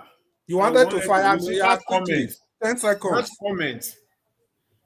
That comment that you are making, that it is the person that makes the video, you know, not the content of the video itself. Not mutually exclusive, Jonathan. I said the person that the video is coming out from is as the same important thing. To me. It's the same thing. See, for me, I try to be in our analysis. All I look for, I want to remain consistent. And I don't want to create a vacuum where in the future, what is even tomorrow, or even before this broadcast ends today, I will have indict myself or contradict myself. Because if you make that statement, and I know that is also where Madam Rita, was coming from as well. If you make that comment, it simply means that You and I cannot stay here and be blaming all the supporters of Tinubu. They know where we are coming from also. That is the reason why they are venting. No. See, Jonathan. That is where you are misconstruing the whole thing. There's a difference between blaming Tinubu based on the facts. No. I'm not. No, I mean, when you blame it's Tinubu now, what I'm saying is this. Let's say now. See, Mr. Jonathan. What I'm saying is this. Let me make myself clear. Maybe you don't get what I'm saying. Let's say you criticize Tinubu now. Yes. Can you now appreciate the reason why Buwala will not agree with you? No, and why or not Onokpasa? Why Onokpasa? Because they will say that the source, even though what you are saying, what you are saying is a fact. No, Mr. Jonathan is completely different. I beg to differ. How now? Because the reason it is different. No, wait, Mr. Jonathan. The reason it is different is that you have that same to, stick you no, take wait, this guy. Mr. Jonathan, you have to listen to me speak on across all issues. And if you see all issues that I speak about, it is for the upliftment of the nation. So, if Mr. Tinubu is doing anything that goes against that principle, I'll keep criticizing him. So are you saying that video, what that guy said, is not good? It's not for the upliftment of a Mr. Jonathan, you don't. The problem is that you don't want to look at where we are coming from. You don't really want to. Where I'm coming from. I told you where I'm coming from, Mr. Jonathan. No, Mr. Jonathan, wait. I have repeated it, and this is what led to the question. You just asked me a fundamental question. If it is not good, I said it is good. Did I say it's not good? I said it is good. But I said, I even gave an example that if it was Nigeria Watch's team that played that video, did I not give that example? And that's why I now gave you the example. What I'm saying is that the video is good, but I'm looking at the angle, the person that is playing that video. That's exactly why I counter you that your criticisms. Considering the local politics. Mr. Jonathan, and the local politics will they talk. This is not don't speak. No. Don't play that one with us now. Yeah, now. No. What do you mean local politics? Mr. Jonathan, we're talking about politics. You are now saying local. Is this different? It's different from what we're seeing everywhere. It is very, very different. You see, Madam Rita, she was mentioning two names. Okay, now, do you even know that guy just last week, he went to Tony Kabaka, the almighty Tony Kabaka. I watched the video now. So they were on different sides before. They were on different sides. It is this fight to bring Okpebholo to become the governor that united them. But they were, these people, the way they were still thinking that there are still some bad blood.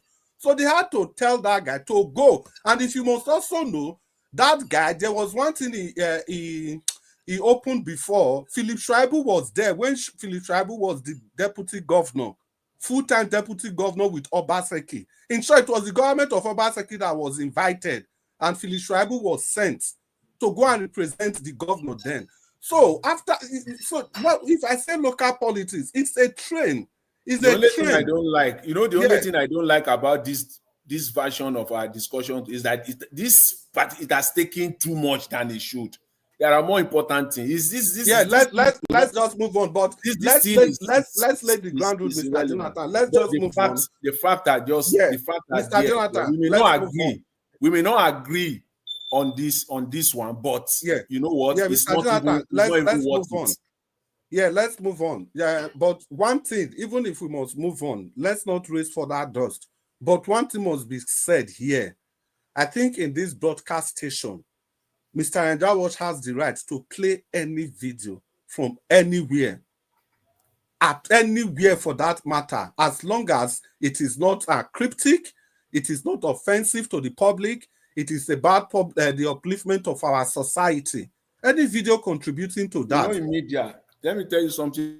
Let me tell you something about media. Yes, you can show, you can present, anything, everything, but they all have their level of importance. The degree of importance is not the same. That's it. So there are whenever Mr. Elvis now complete his presentation, you will have to look at it also. Which one will I spend my time on most? Which one will I? I don't think there is enough time for me to even mention at all. So I'm saying that this one, as far as I'm concerned, is at the lowest ebb today for me. Wow. There are other. It doesn't mean that it will not be discussed or mentioned, but the substance of it, for me, when I watched it, is that it is what the guy was saying is that Mr. Jonathan, you see, yeah. I completely agree from your direction. Completely. I also completely agree with Mr. Naija Watch. Completely in all its ramifications. And if I were to be in your shoes, I will almost also just keep a tabula rasa, that's the word, a blank mind that, okay, this man is doing this for the love of the state.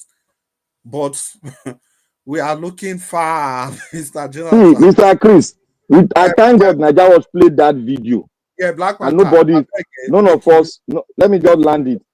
Nobody. Minutes, I beg. Okay. I thank God, say, thank you very much. All protocol observe again. I thank God Naija was played that video. And I thank God Madam Rita criticized the video. And Madam Rita didn't say, oh, it's not that thing, you shouldn't play it. The person that plays it, they are criticizing him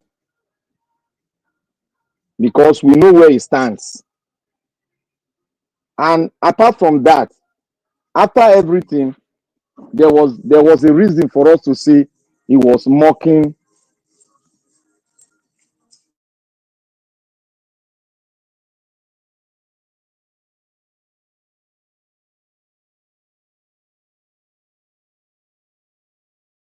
Black Panther, are you there?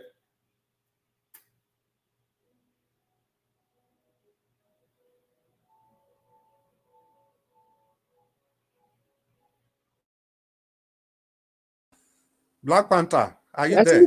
I think something is off with this connection. Maybe the next person to speak. Black Panther, are you there? Black Panther is disconnected. Yeah, Abdul Malik, you don't reach your turn. May you talk to us. Abdul Malik, you did there?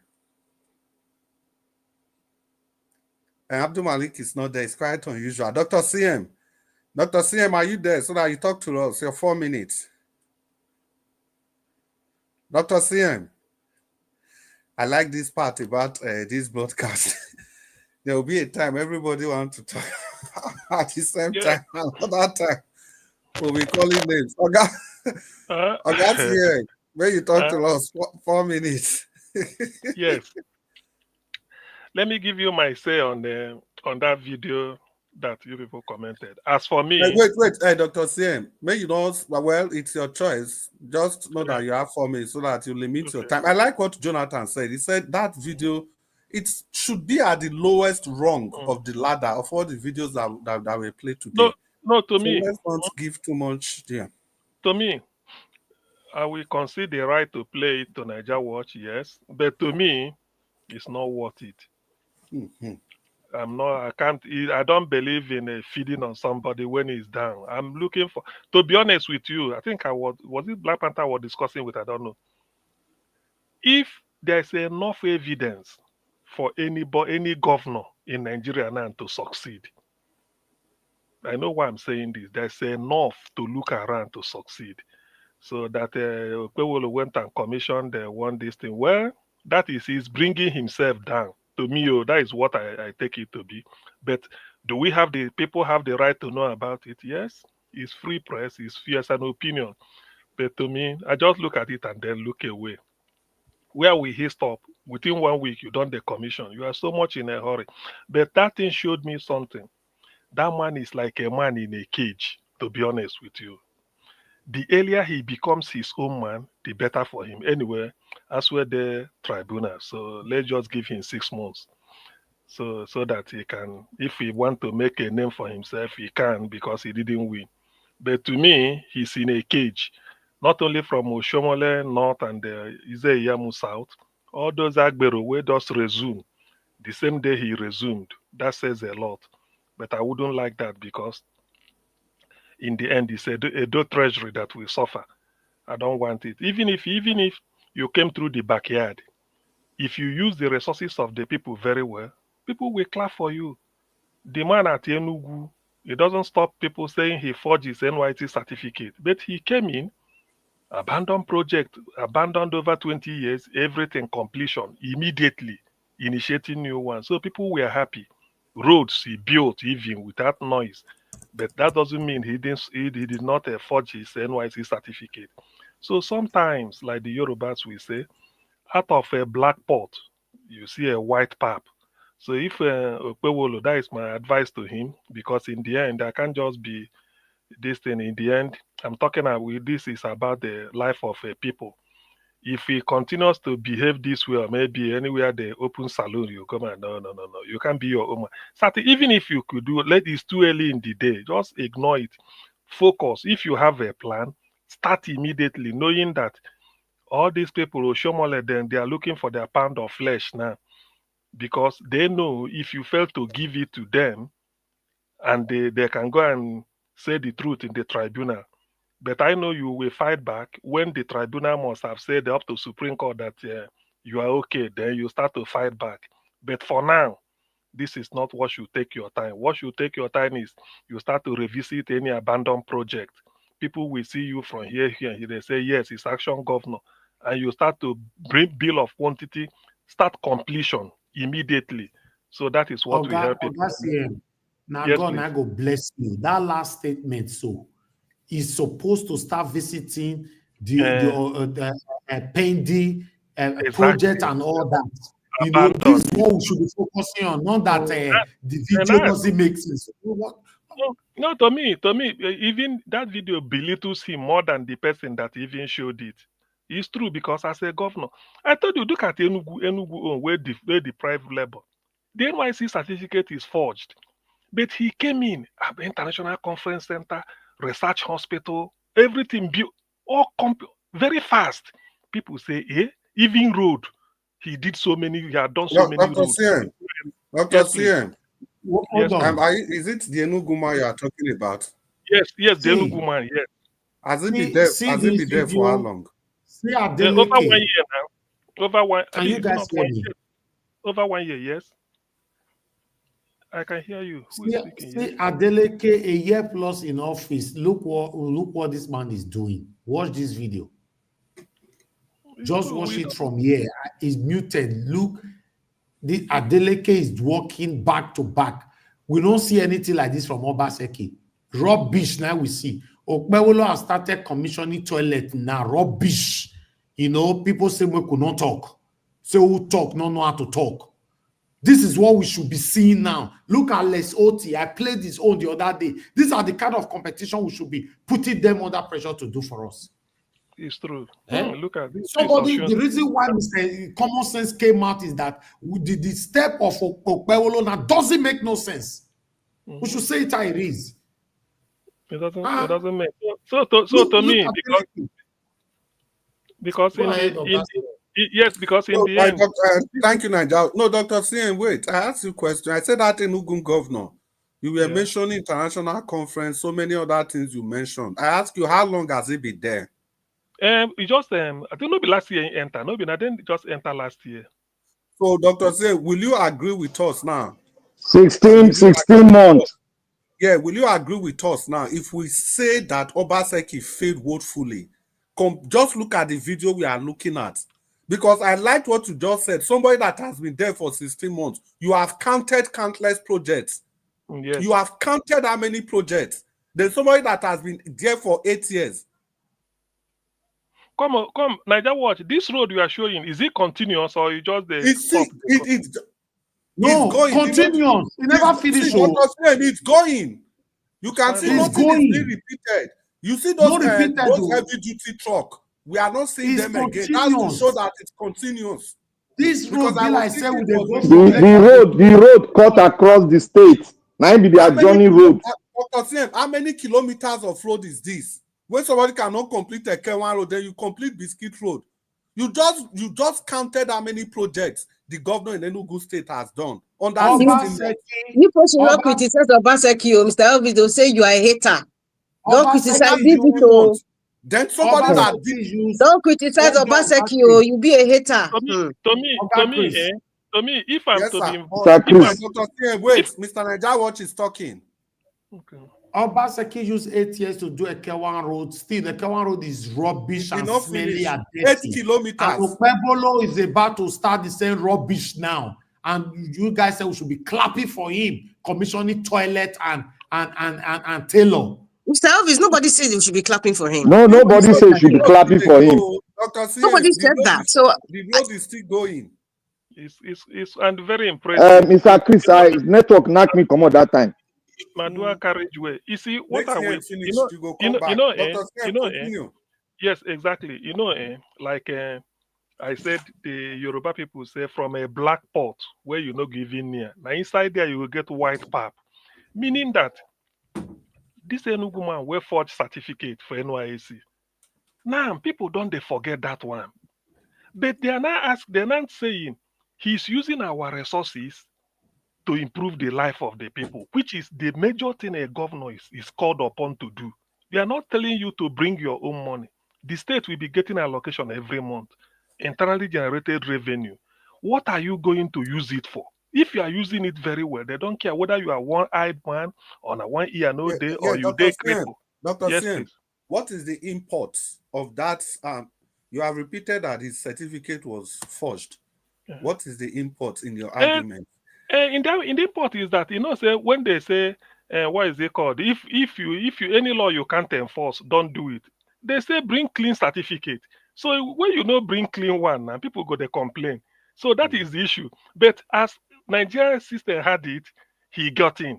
But now people are now saying okay, in terms of NYSC certificate, he no get, but he's able. Supposing he go there, they mess up. That is what I'm trying to say in terms of you just made the point, Dr. Siem. Yeah, now make me tell you say no, Dr. Siem. Now make me tell you say now after campaign, now we go talk. See somebody like you said, somebody with a first certificate. Yes. Bad as a bad. The person is now working for the people so that the issue of the certificate become inconsequential. The same vein. Yeah, the same vein. Obaseki's second tenure. The whole state, this godfatherism, so we beat him and that's when Udalo for grand. The people in the state, the common people in diaspora everywhere, they fought these godfathers to a standstill.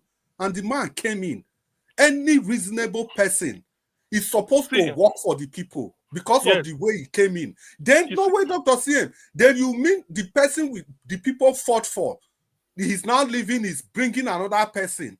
Then you can never fault the people for rejecting that person is bringing, because we can no longer trust his judgment. No, we trusted his judgment before, and it messed up everything. Not really reject. The election, we must have been a clear case. If it was free and fair, we must put this for everybody to listen to. See, Chris, Dr. Siem, that free and fair, please, then, let's not make it as if it was APC's problem. It was Obaseki and the Okpebholo people. They were both doing it.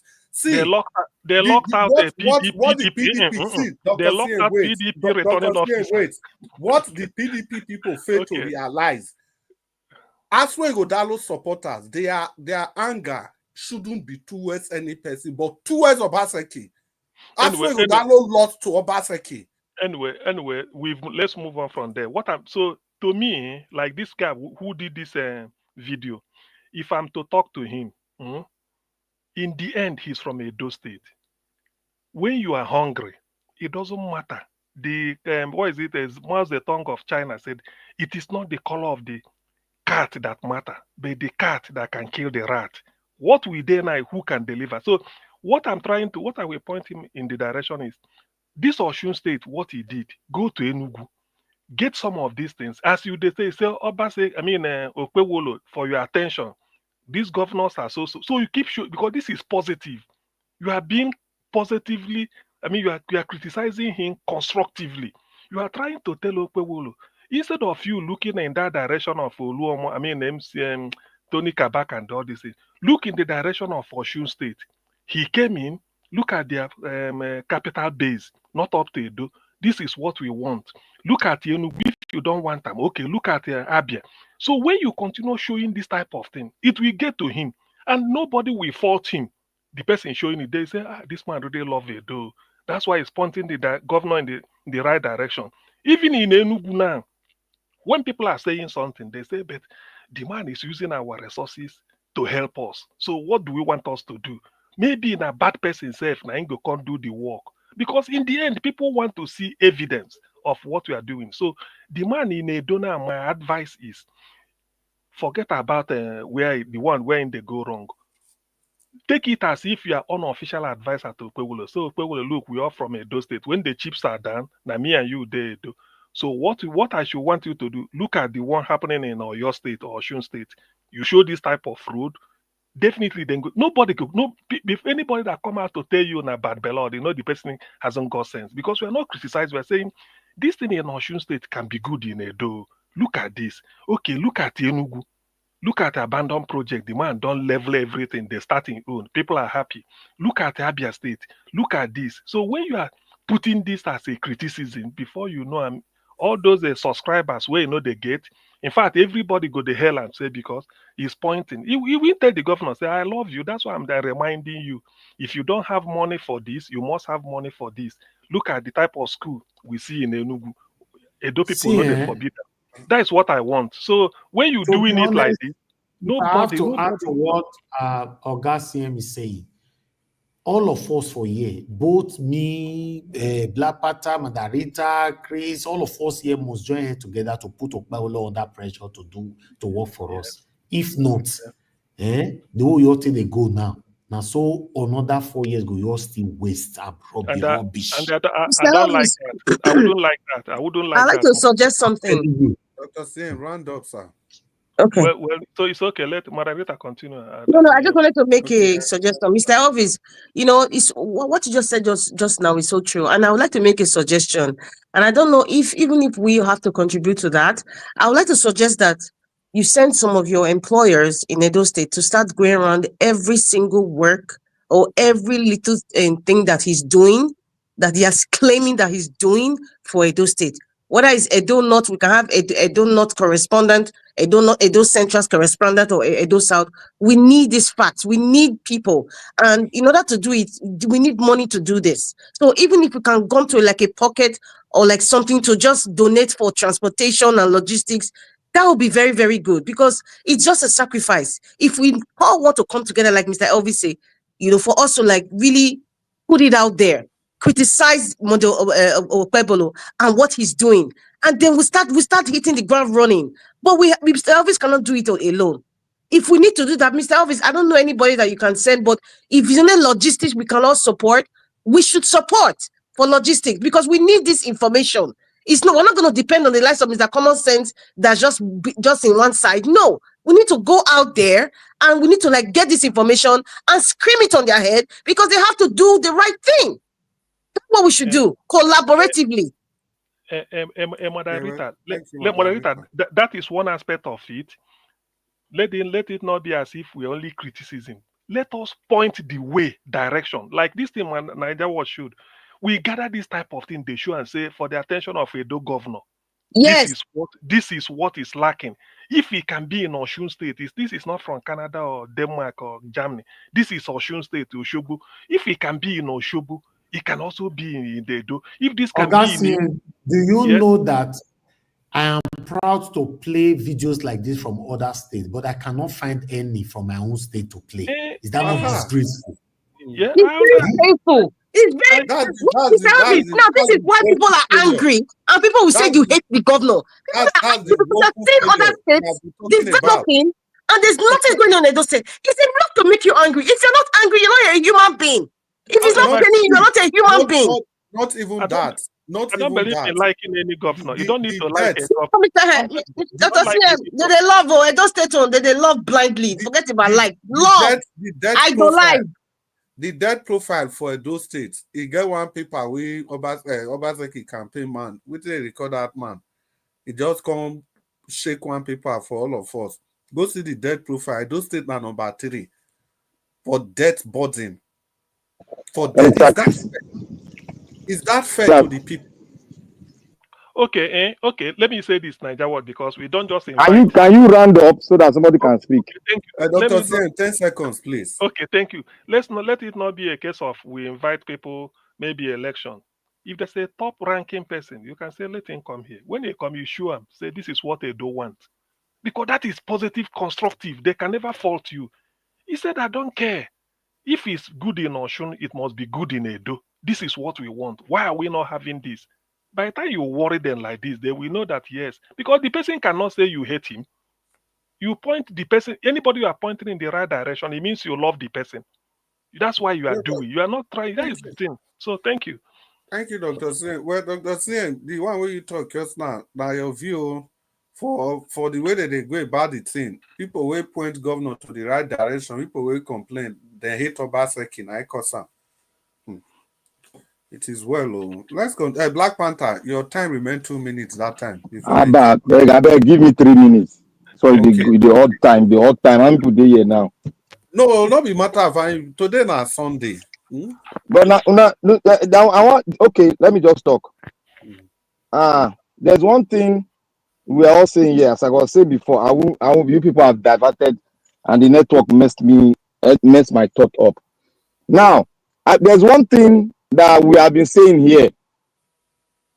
To me, I am doing things ahead. I have presented case of school. I have presented case of investment.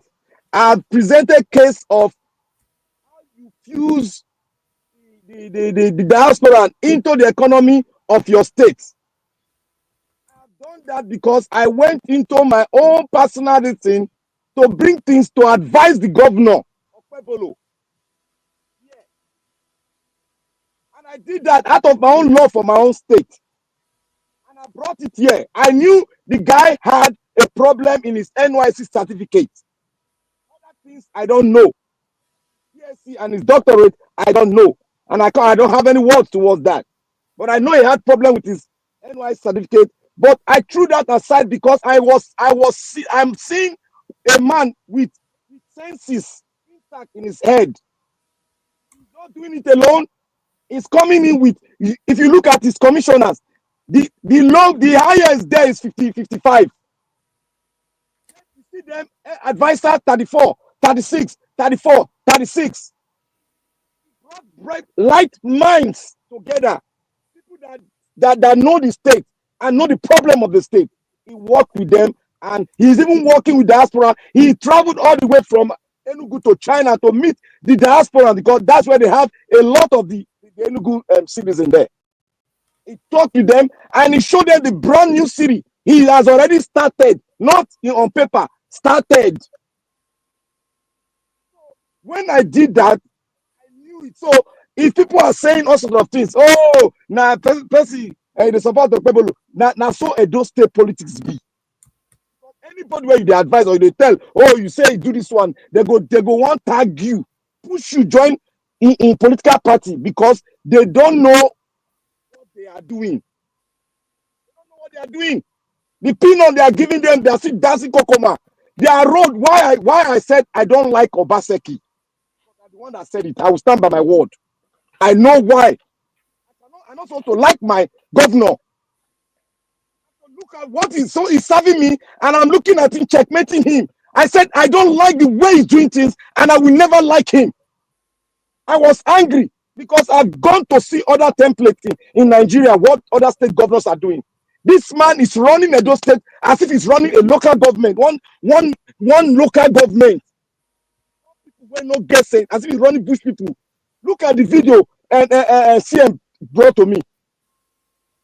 Edo boy. 5 doctorates. The one that is running the drum for the military. He has a contract with the American military. Time ever. No born boy who did not even have future in Nigeria. To go out of Nigeria. Thank you, Black Panther. This one, just seconds. Black Panther, you're fading. I don't know. Your voice is going off and on. 30, just round up. 30 seconds, Black Panther. 30 seconds. I want to say here that nobody should tag anybody with party. But people that we know with party affiliation, we should be very smart and look at the content they are giving us. We should attack the content and look at it holistically. And if you want to even just oppose it with him, look at him. Because the end of that picture that Organa just showed us, he was laughing. It's not a laughing matter anymore. But they can laugh because they want him to fail. That is just it. Yeah. Thank you. Thank you, Black Panther. Black Panther, your network, they oscillate. They oscillate. I think he's far from the Oh, microphone. thank you. No, it's not. I don't think it's far. It's just oscillating, going strong and weak, strong If and you're weak. using a wireless, if you're using a Yeah. device, you should not use it anymore because most of what you were saying Yeah. is going off and on. The network is going down. It's raining here. Yeah. But it's always happening. Even when it's always happening, Black Panther. So if you have a Bluetooth or an earpiece, detach it when you speak. Because if you listen to yourself again, we missed most of what you were saying. It was going off. Yeah. Sorry. Thank you. If I have the opportunity again, I will elaborate on it. It's completely different now. It's very loud and clear now. It could be one of these wireless devices, like Madam Rita suggested. Well, yeah. It's true. Chris, let us make it that campaign election has come and gone. It's now governance. Yeah, You of see, course. it's now Of governance. course. So, Yeah, Dr. Zen, you just hit the nail on the head. That is how some of us saw that video. That there's all campaign rhetorics and now so some of us, yeah. Now let me say the source of that video important to me. That's just it. But the most important thing be say we are not going to rest on our oars and allow this man to just continue to do whatever they want. The criticism, Obaseki on a child's play. I swear, Obaseki on a child's play. The APC people made them ready. Because this thing cannot happen for 16 years. Edo State no fit survive another. Come on, just look at Benin.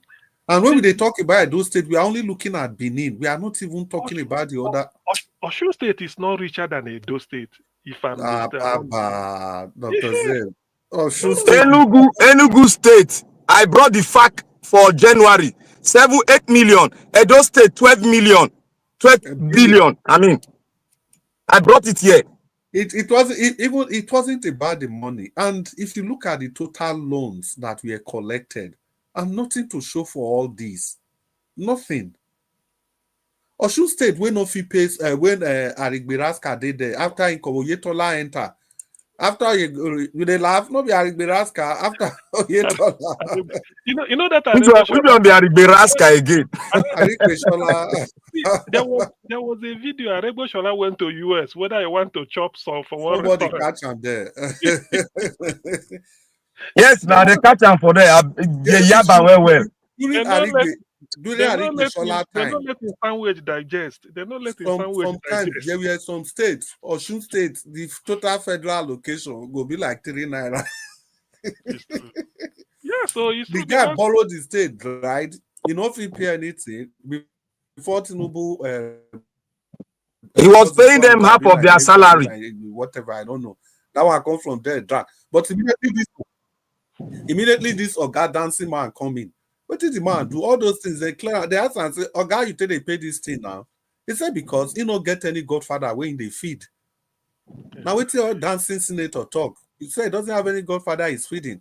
And he cleared all those backlog of salaries, did everything. Look at that road. How many kilometers is that?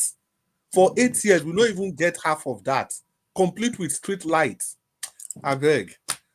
Well, in all honesty, I don't know. The thing is that the criticism is just starting. Every person that truly loves Edo State, you must be ready to put these people on their toes.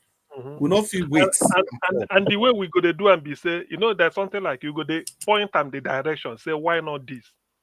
Are we not better than? Why shouldn't we have that type of thing? That is what I mean constructive. Yeah, we go continue. We go see a lot of their bulldog. All of them go come. No wahala. Yeah, but so if it's only a person that does who is not sensible that we start to attack you because you are pointing in the right direction. They don't give a hoot. They don't give a hoot. Well, okay, people. They will give. Don't worry. Chris. Black Panther. You give me 10 seconds. Okay. Don't worry. Now there we go. So we don't come to the end of the broadcast. Everybody, if you have anything to say for just 1 minute, not more than, because you say we don't come to the end of the broadcast. So shall be 1 minute again now. I beg Nigeria. Oh God, I beg, would they beg you? Your way. See, I'm being serious. Wait, I'm really serious about the 1 minute. We they beg your way. We the panelists go come to our own regulated time. No, we never invite you. We never hand over to you. We go come. I beg. Wait, I beg. You dey find trouble. I can't believe what Dr. CM just said. I can't believe it. Dr. CM, they find out trouble. Black Panther, your 1 minute starts now. I beg. Okay, thank you, my brother. You see, what we have said, or what Mr. CM said, Dr. CM said, I have been doing it. I have been bringing a person that we have accused of, certificate and whatever, NYC. And there's one thing I want to pay particular attention on. He's trying to rebuild all the structure that were left over by past government, like the international hospital that is building now. And that hospital is building it with the diasporans, because they are the ones that are going to come in as directors of that hospital. And they are doing resource, they are trying to help him out with equipment in other various countries they are residing now. Though this is the governor that meant well, despite his shortcomings, despite his problem, issue with his NY certificate, but the guy is running the state and the people are happy. In Edo State, we don't have anything. All of you, I gave you 20%. 20% is F9. So, my brother, this is where I learned my case, and I'll continue to research and advise this government and criticize this government with good criticism, not laughing over it, because all of us are the ones suffering. Thank you, my brother. Thank you. It reminds me of Tinubu. Say F9, F7, F8, FF, F level. Tinubu.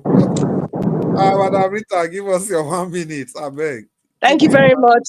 I would like to let everybody know, like I've said it earlier before, government is a continuum. Government will continue.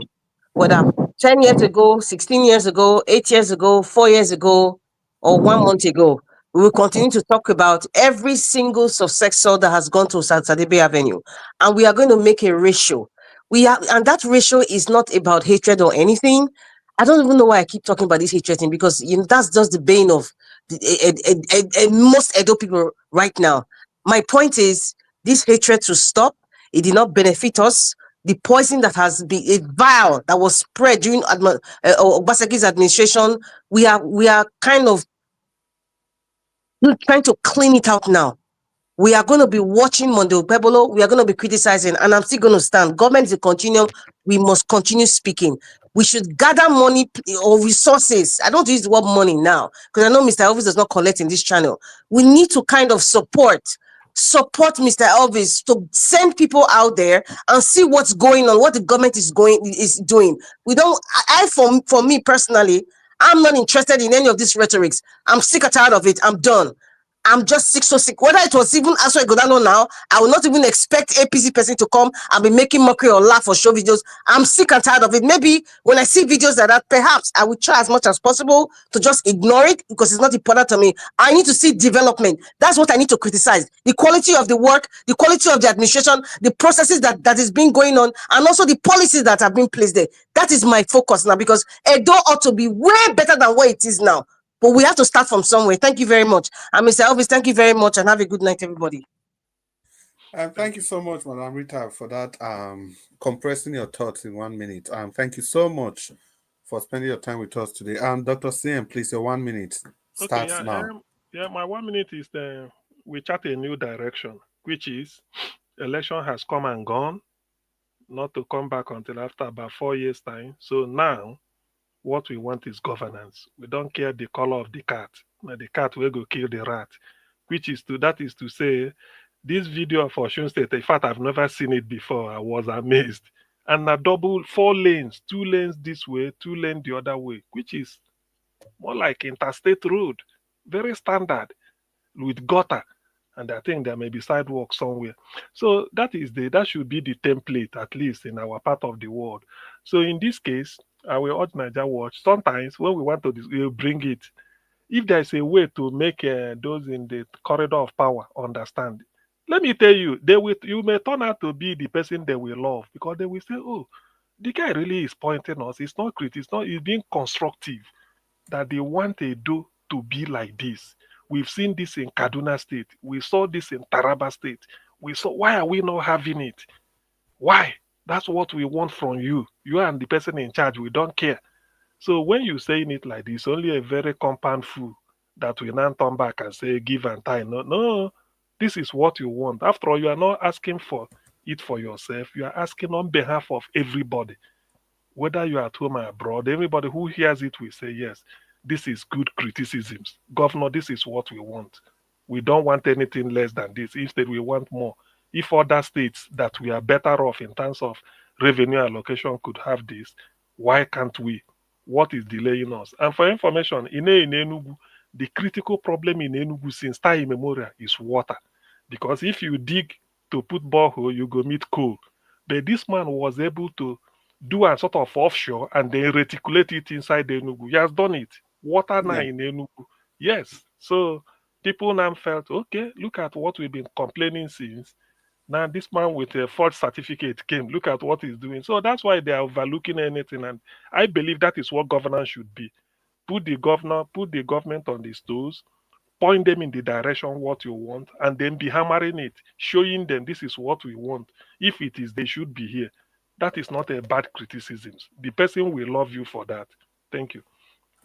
Yeah, well, thank you so much, Dr. CM. You see that water project you talked about. Black Panther don't show the video here. You know, water penetrance in the state, the percentage has gone on under 1 year. I beg. We've come to the end of this broadcast. Let me just start with the people at the comment section. My people, una well done. Today get us be. I make me not feel great una since, but even now I could just greet some of una, make una not worry. Later today, and I'll stay another time to greet una.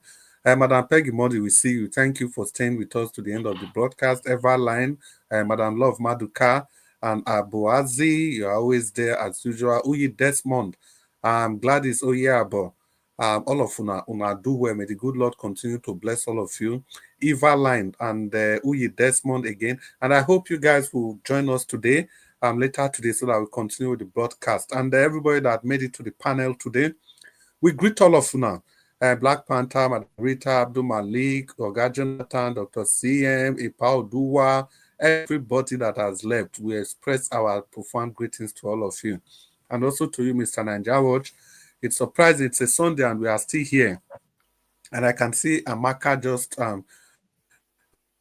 making a comment. Amaka, good evening. It's good to have you. We are just about closing now, but thank you for being part of the broadcast. Mr. Niger Watch, I want to say thank you again for everything that you do. You know, it's the good Lord that will continue to bless you. And thank you so much. Thank you so much. Yes, thank you for showing that Amaka's comment. So, Mr. Niger Watch, before I hand over the microphone to you, as usual, I would like to close by saying this to Mommy Diaspora. Mommy Diaspora, thank you so much. See your children, see the way we be. We are just talking and talking and talking. We no one stop. We forget, say, to bring this broadcast for air, not easy. Even after the broadcast, the work behind the scene, not be small. Mommy Diaspora, you go manage us, will be your children. Now, for the betterment of Nigeria, I make us to do this thing. Thank you so much for your support. At this junction, please, everybody, and you can also use the like button, share button, and the dollar sign. It's never too late. Thank you all. We hope to join with all of you to share your cyberspace later today and for another wonderful broadcast. Permit me to call on Mr. Niger Watch while I transfer the microphone to him. Oga Niger Watch, please. Thank you. I just did here since. That was also simple. Just a cat like FBI. I make me hurry everybody. I don't say I got to wait. Don't try. He just catch there like CIA, the watch. It is so easy to do this one from Nigeria. I know Peter. That's why they call you John Way now. Niger Watch. I don't know what the straight you have, Shaq. Oh, thank you, Amaka. God bless you. I don't get late support to where I want to pass road. Say Amaka E. Thank you very much. Thank you. You know, if like say today now, we don't forget me. I can't Baka, say thank okay, you. We no. need them. You get light now. They don't. Yeah, they don't bring light, yes. They don't bring light. There's light. Don't talk Yeah, am there's again, light. they don't go take am. Exactly. No light all day for the past 3 days now. I don't see I not complain. Light day. You know go league again. Light all day. We thank God for Nepa everything. na terror, there be terror. Patience Idemudia, welcome to the show. We see you. You see, Welcome. these people, they are something else. You know, the way that they take the light before and all that. But still, everything is fine now. And we thank God for that. Yes, thank you very much, my wonderful people. I appreciate every one of you for your time with us today. My wonderful panelists, thank you so much. I appreciate you all. Thank you, Mr. Jonathan Kingsley, Madam Rita, Oga Chris. Thank you very much for always being there, and appreciate you. Thank you, Abdul Malik. Thank you, Oga CM. It's good to have you back again. Your submission is always wonderful. Black Panther Agberangberi, thank you very much, Mr. Oduwa. Thank you. You don't stamp that name with me now, Abi. Everyone, I don't understand. Don't be me give you that name. I'm at the Now you Irish they give me finance. name now, Abi. I'm at the Irish finance gives you. Thank you very much, my people. Yes, I know. Say, before we round up, I would like to quickly say this concerning my state. For me, I enjoy criticizing these people, in case you don't know. And if I see anybody where they criticize, I'm always happy. Now, so me your be because if you check them, if you pamper these people, they will not do nothing for you. If you take them like, oh, I like this, I love this, nobody send you make you love them. Nobody send you make you like them. They are your servant and they're supposed to do their job. It's true. Maybe that make me different from many people. So Okpebholo just come in now. I don't know how long he will stay there for since they get case for court. But if now 1 month he want dey there, if now the whole 4 years he want dey there, or if now 8 years he want dey there, I'm not interested. My concern is let him start working. You cannot just be in office already. You don't go tailor shop, go there. Say to me, it doesn't make no sense at all. That's why I brought that video. Any video where this guy, Mr. Common Sense, they do, I dey watch am first. It don't make no sense. That is not your duty now. We, the Edo people, are already crying that Edo State doesn't look like a state that is moving forward. As you come in now, we want to see workings. Yes, I understand you don't flag some road and all that. We never get no updates. To come to what Madam Rita said earlier on, yes, by God's grace, we will soon start that. By checkmating him properly with cameras and all that, I'm already putting my team together. And for those of you that want to support that, that would be nice because throughout Obasanjo's tenure, nobody supported the salary of my workers. You know, if you want to volunteer, say, I want to pay one person's salary, or 2 people want to be paying one person's salary, there's nothing wrong with that. The money don't need to come to me so that we can see the workings together. So Madam Rita suggested that, and I support it 100%. I can do this myself, but sometimes I noticed in Governor Obasanjo's regime throughout the 8 years, some people, they took everything for granted, thinking that, oh, it's my job. If I tell you now, talking about the politics in Nigeria, it's not my job, it's not my duty, I don't have to do it. If it's not the part of say, okay, because say me make money, there are so many things we go do, we go make money. I'm telling you, I have friends that is not the politics not concerned. They are making more than $50,000 every month. Politics not your concern them. So anybody when they talk about politics deserve to be encouraged. If not, these people listen. In case you're not aware, these politicians don't want us to be talking about them. So this Okpebholo own, if you want to put camera on top of his head to know what they do 24/7, my team are already on ground. We are waiting to kickstart. You can volunteer when it reach that time. You want to be paying one salary or 3 people carry one salary, and let's take it from there. We need to checkmate them, showcase it here. At least for once, let's have a better, beautiful Edo State. Although I have faith, slight faith on Okpebholo. You know why? Not because of him, but because that he would like to prove Obaseki wrong. He would like to disgrace Obaseki. But may not going to be saying that Obaseki will come disgrace him. Because the reason why I said he would like to disgrace Obaseki, because Oshomole will want to do everything possible to make sure, they shame Obaseki. And at that kind of competition, me like, do one for us, shame him. So far, I'm going to work. Take concern me. Because he said at the end of the day, Obaseki is still better past this one. Hey, God. Say we are finished. We are finished. Yeah, we are done. And it's not gonna happen. It's not gonna happen like I that. appreciate every one of you right there. Somebody asked me comment section earlier on saying that Nigeria Wash has your car and all that, blah blah blah. Yes, it's done. I've done it already. Everything is sorted. The car was only with them for 3 days? Yeah, 3 days, and everything is sorted. All right. So thank you very much for your care and for asking. I appreciate every one of you, my people. Let's round up the broadcast right now so that we can continue from where we stopped again later on. It's already 2 o'clock here in Nigeria. Exactly 2 o'clock. Now you're knock. It's 1 UK time now. It's true. 1 a.m. Yes, it's 2 now in Nigeria. It's very, very late. Everywhere is quiet. Now let me now they talk. It's 8 p.m. my time, 8 p.m.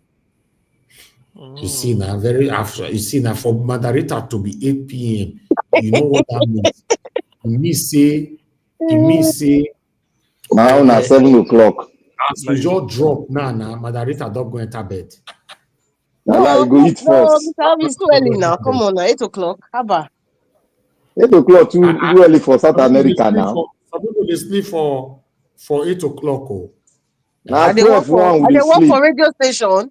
Why go to sleep for 8 o'clock? Not the night starts.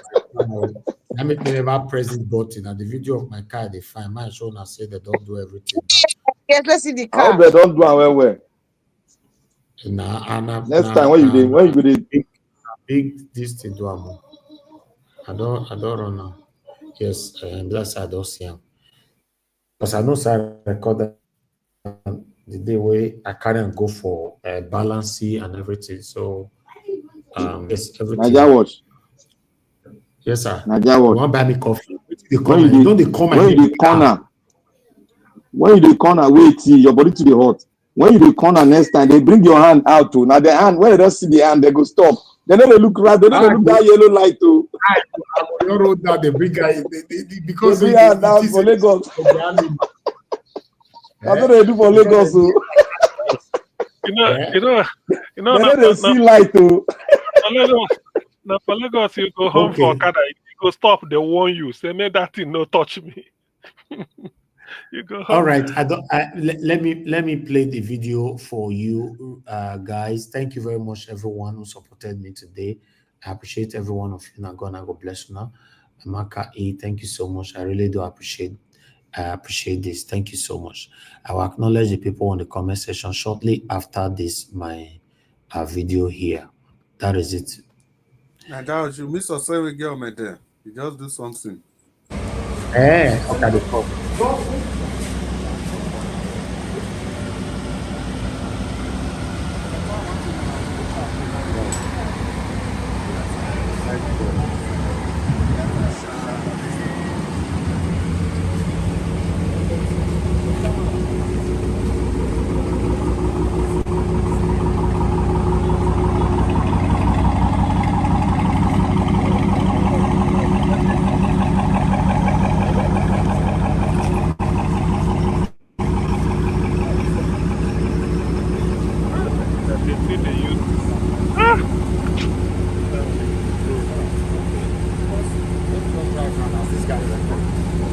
The guys they try you. They do well. You know, say I'm back here, eh? And I back by the other tire for back. Yeah. And now, mechanic they use before that motor off. Even the sound of the engine is very intimidating. The trouble. Now fuel. It's very intimidating, I'm telling you, man. Now gas they go as they blow. 1 liter don't go. Not necessarily, oh. If it's a turbo engine, it's not about fuel, oh. It's not necessarily. It depends. I don't want that diesel. No. Now petrol. Now not they use diesel. Diesel will not good for Nigeria. Now two more you get. I mean, get sport more than regular. You go confirm what I'm talking about. More you leave them for now. When you get tinted glass, they know they disturb you. You say who want to stop me? The tinted glass, man. I think they were saying. You don't pay for that one. You pay now. Now follow come, Dr. CM. If now follow come. No. I mean, you know, said there was a time in Nigeria. Now 6 liter engine. 6 liter engine. Oh, 6 liter. Are good now. You feel maintenance. Yeah. 6.0 engine. You say good. 6 cylinders, so it's big. It's big. That's 12 now. That's 12 now. This one got 12 plugs. No, be 12 plugs. So how many plugs? We got the goal. What are you saying? This is like it has a turbo engine, obviously, when you hear it. The like same engine with Ferrari, they say 6 liter, 6.0. Most cars in UK, that's a big one. Now big engine, now big one. My brother. Okay. Only I don't know Nigeria. What is the insurance? If not here, you go pay insurance tire. Yeah, because for Ireland, you will look for small engine. The insurance not cheap for year. No, now they talk now. Okay. Not cheap. Nigeria insurance not cheap now. You go to enter 100. It's not cheap. The insurance is not cheap. The agreement I had with them is that whenever I'm in Nigeria is when my insurance kickstart. Immediately I arrive in Nigeria, it kickstart. If I leave, it's post. That makes sense. Yeah, that makes sense. Yeah, because I don't live in Nigeria. So if you just make it like that every month, they pay, even though you're not in Nigeria, it doesn't make sense now. True, yeah. So it costs when I'm not here. When I'm in Nigeria, I let them know and I let them know in person. They will see me in person. How many drive mode you get for inside the car? What will drive mode again? That's regular mode. How many mode? Maybe automatic. You mean the gear? Yeah. It's also get sport gear and regular and one other one. I don't forget the name. No. That one not the day for all this kind of car now. Now only one gear. Black Panther. Google is your friend. You know. Because the one me get the one I get 3 mode. I get 3 mode. I get sport mode. I get regular, and I get one called Okay. I don't understand what you are saying. This one have pray. Okay, now I get that. Yes. He have the automatic. He have manual, and he have the selective on the steering. Yes, two of them not the chop gas. If they use 2, not the chop gas, but the other one where they make and they run like crazy, the chop gas well. This one, if you say make we all talk, and this one the chop gas from any corner. I beg your rest. This one we go start and broom. Tell it out of the start. I know what you know. A big car like this is not what you drive from home to office. You park. It's supposed to be rev at least 100 kilometers every day. You know, it's a big engine now. You know, go there let and lie low. Now luxury car now, not everyday car now. Yes. No, what I mean, it's a car that's him. Yeah. For my area for here, get where with the marshal. Make I show you what I do for here. Wait, but I show you what I do for here. At the marshal, get where I go the marshal. No, normally the car go ginger you make you marshal. I show what I do for here. one dealer told me, say if you have a car with big engine, hey, no deliver. Lie low, make you If now if you drive every day, yeah.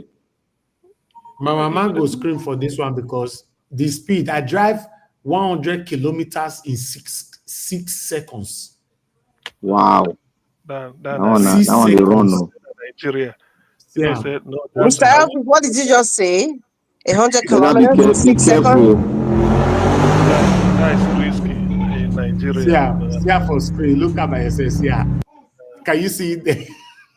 Wow. What's what happened? You can see it there. I recorded it. Mommy, not be me, la Black Panther driver. Mr. Elvis, you mean 100 meters or 100 kilometers? 100 miles per hour. 100 kilometers is? Madarita, 100 miles per hour. In 100 miles. 100 miles in kilometers. Madam Rita, he didn't. Oh, per hour. Sorry, that's what I wanted to say. 100 miles per hour in 6 seconds. I'm you know like, what that means? No, Madam Rita. That one a racing car now. Mr. Elvis, Feko, I beg. We should know, mommy, that's right. Please, not Mr. Elvis. Not be every day the driver now. And that one. Yes. You know they can do 360. Eh? Did he say that the NASCAR is a NASCAR race driver? What's it they talk Black Panther? I beg go. Please. You on a 360 car now. Don't listen to any of them who like Black Panther. I beg, just do your thing. I guess some bad videos. I beg you find out when mommy don't sleep. I beg. Because I don't get this car at 360, the thing they shoot for 360 where. You find like, if I tell you 360 degree where I do just 4 days ago, Oh boy. You know how many bad videos they with me? Mommy, you know, mommy don't sleep. Mommy did conversation. Now because of mommy don't sleep. Mommy don't sleep. My concern is because of Nigerian road. Now be my own concern. Get ready the driver now. Not be every road, Mr. CM. Eco Atlantic, they do am. Oh, the road everywhere. You'll be even better pass America road. Where? Better pass America road. Don't worry. You know, let me say our country yours bad 100% like that. Now just the economy and the year leaders now. Now government they mess us up. You know, if they do just little thing what we want, all of now one constant Nigeria. They tell if Mr. CM get time, you get time. Everybody get time. We go racing for Eco Atlantic. Can't see motor. Hey God.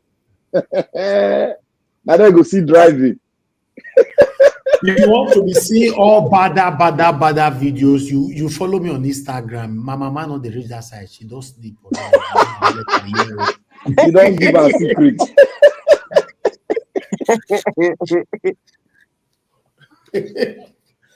All right, guys, we will round up. If you get this type of car, if you get this type of car, change topic, mama. Okay. Mr. Elvis, you know me, I will talk. I'll talk. You know they do your own. We'll talk. My own. I will talk. People cannot hide things from mommy. If you James Bond 007, you know they do that James Bond 007 driving.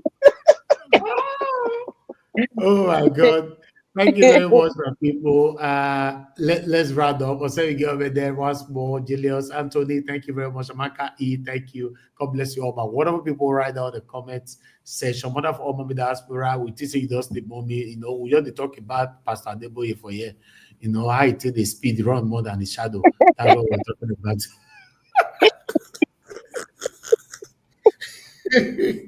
Thank you very much, Abu Aziz. Thank you very much. I appreciate all that you do.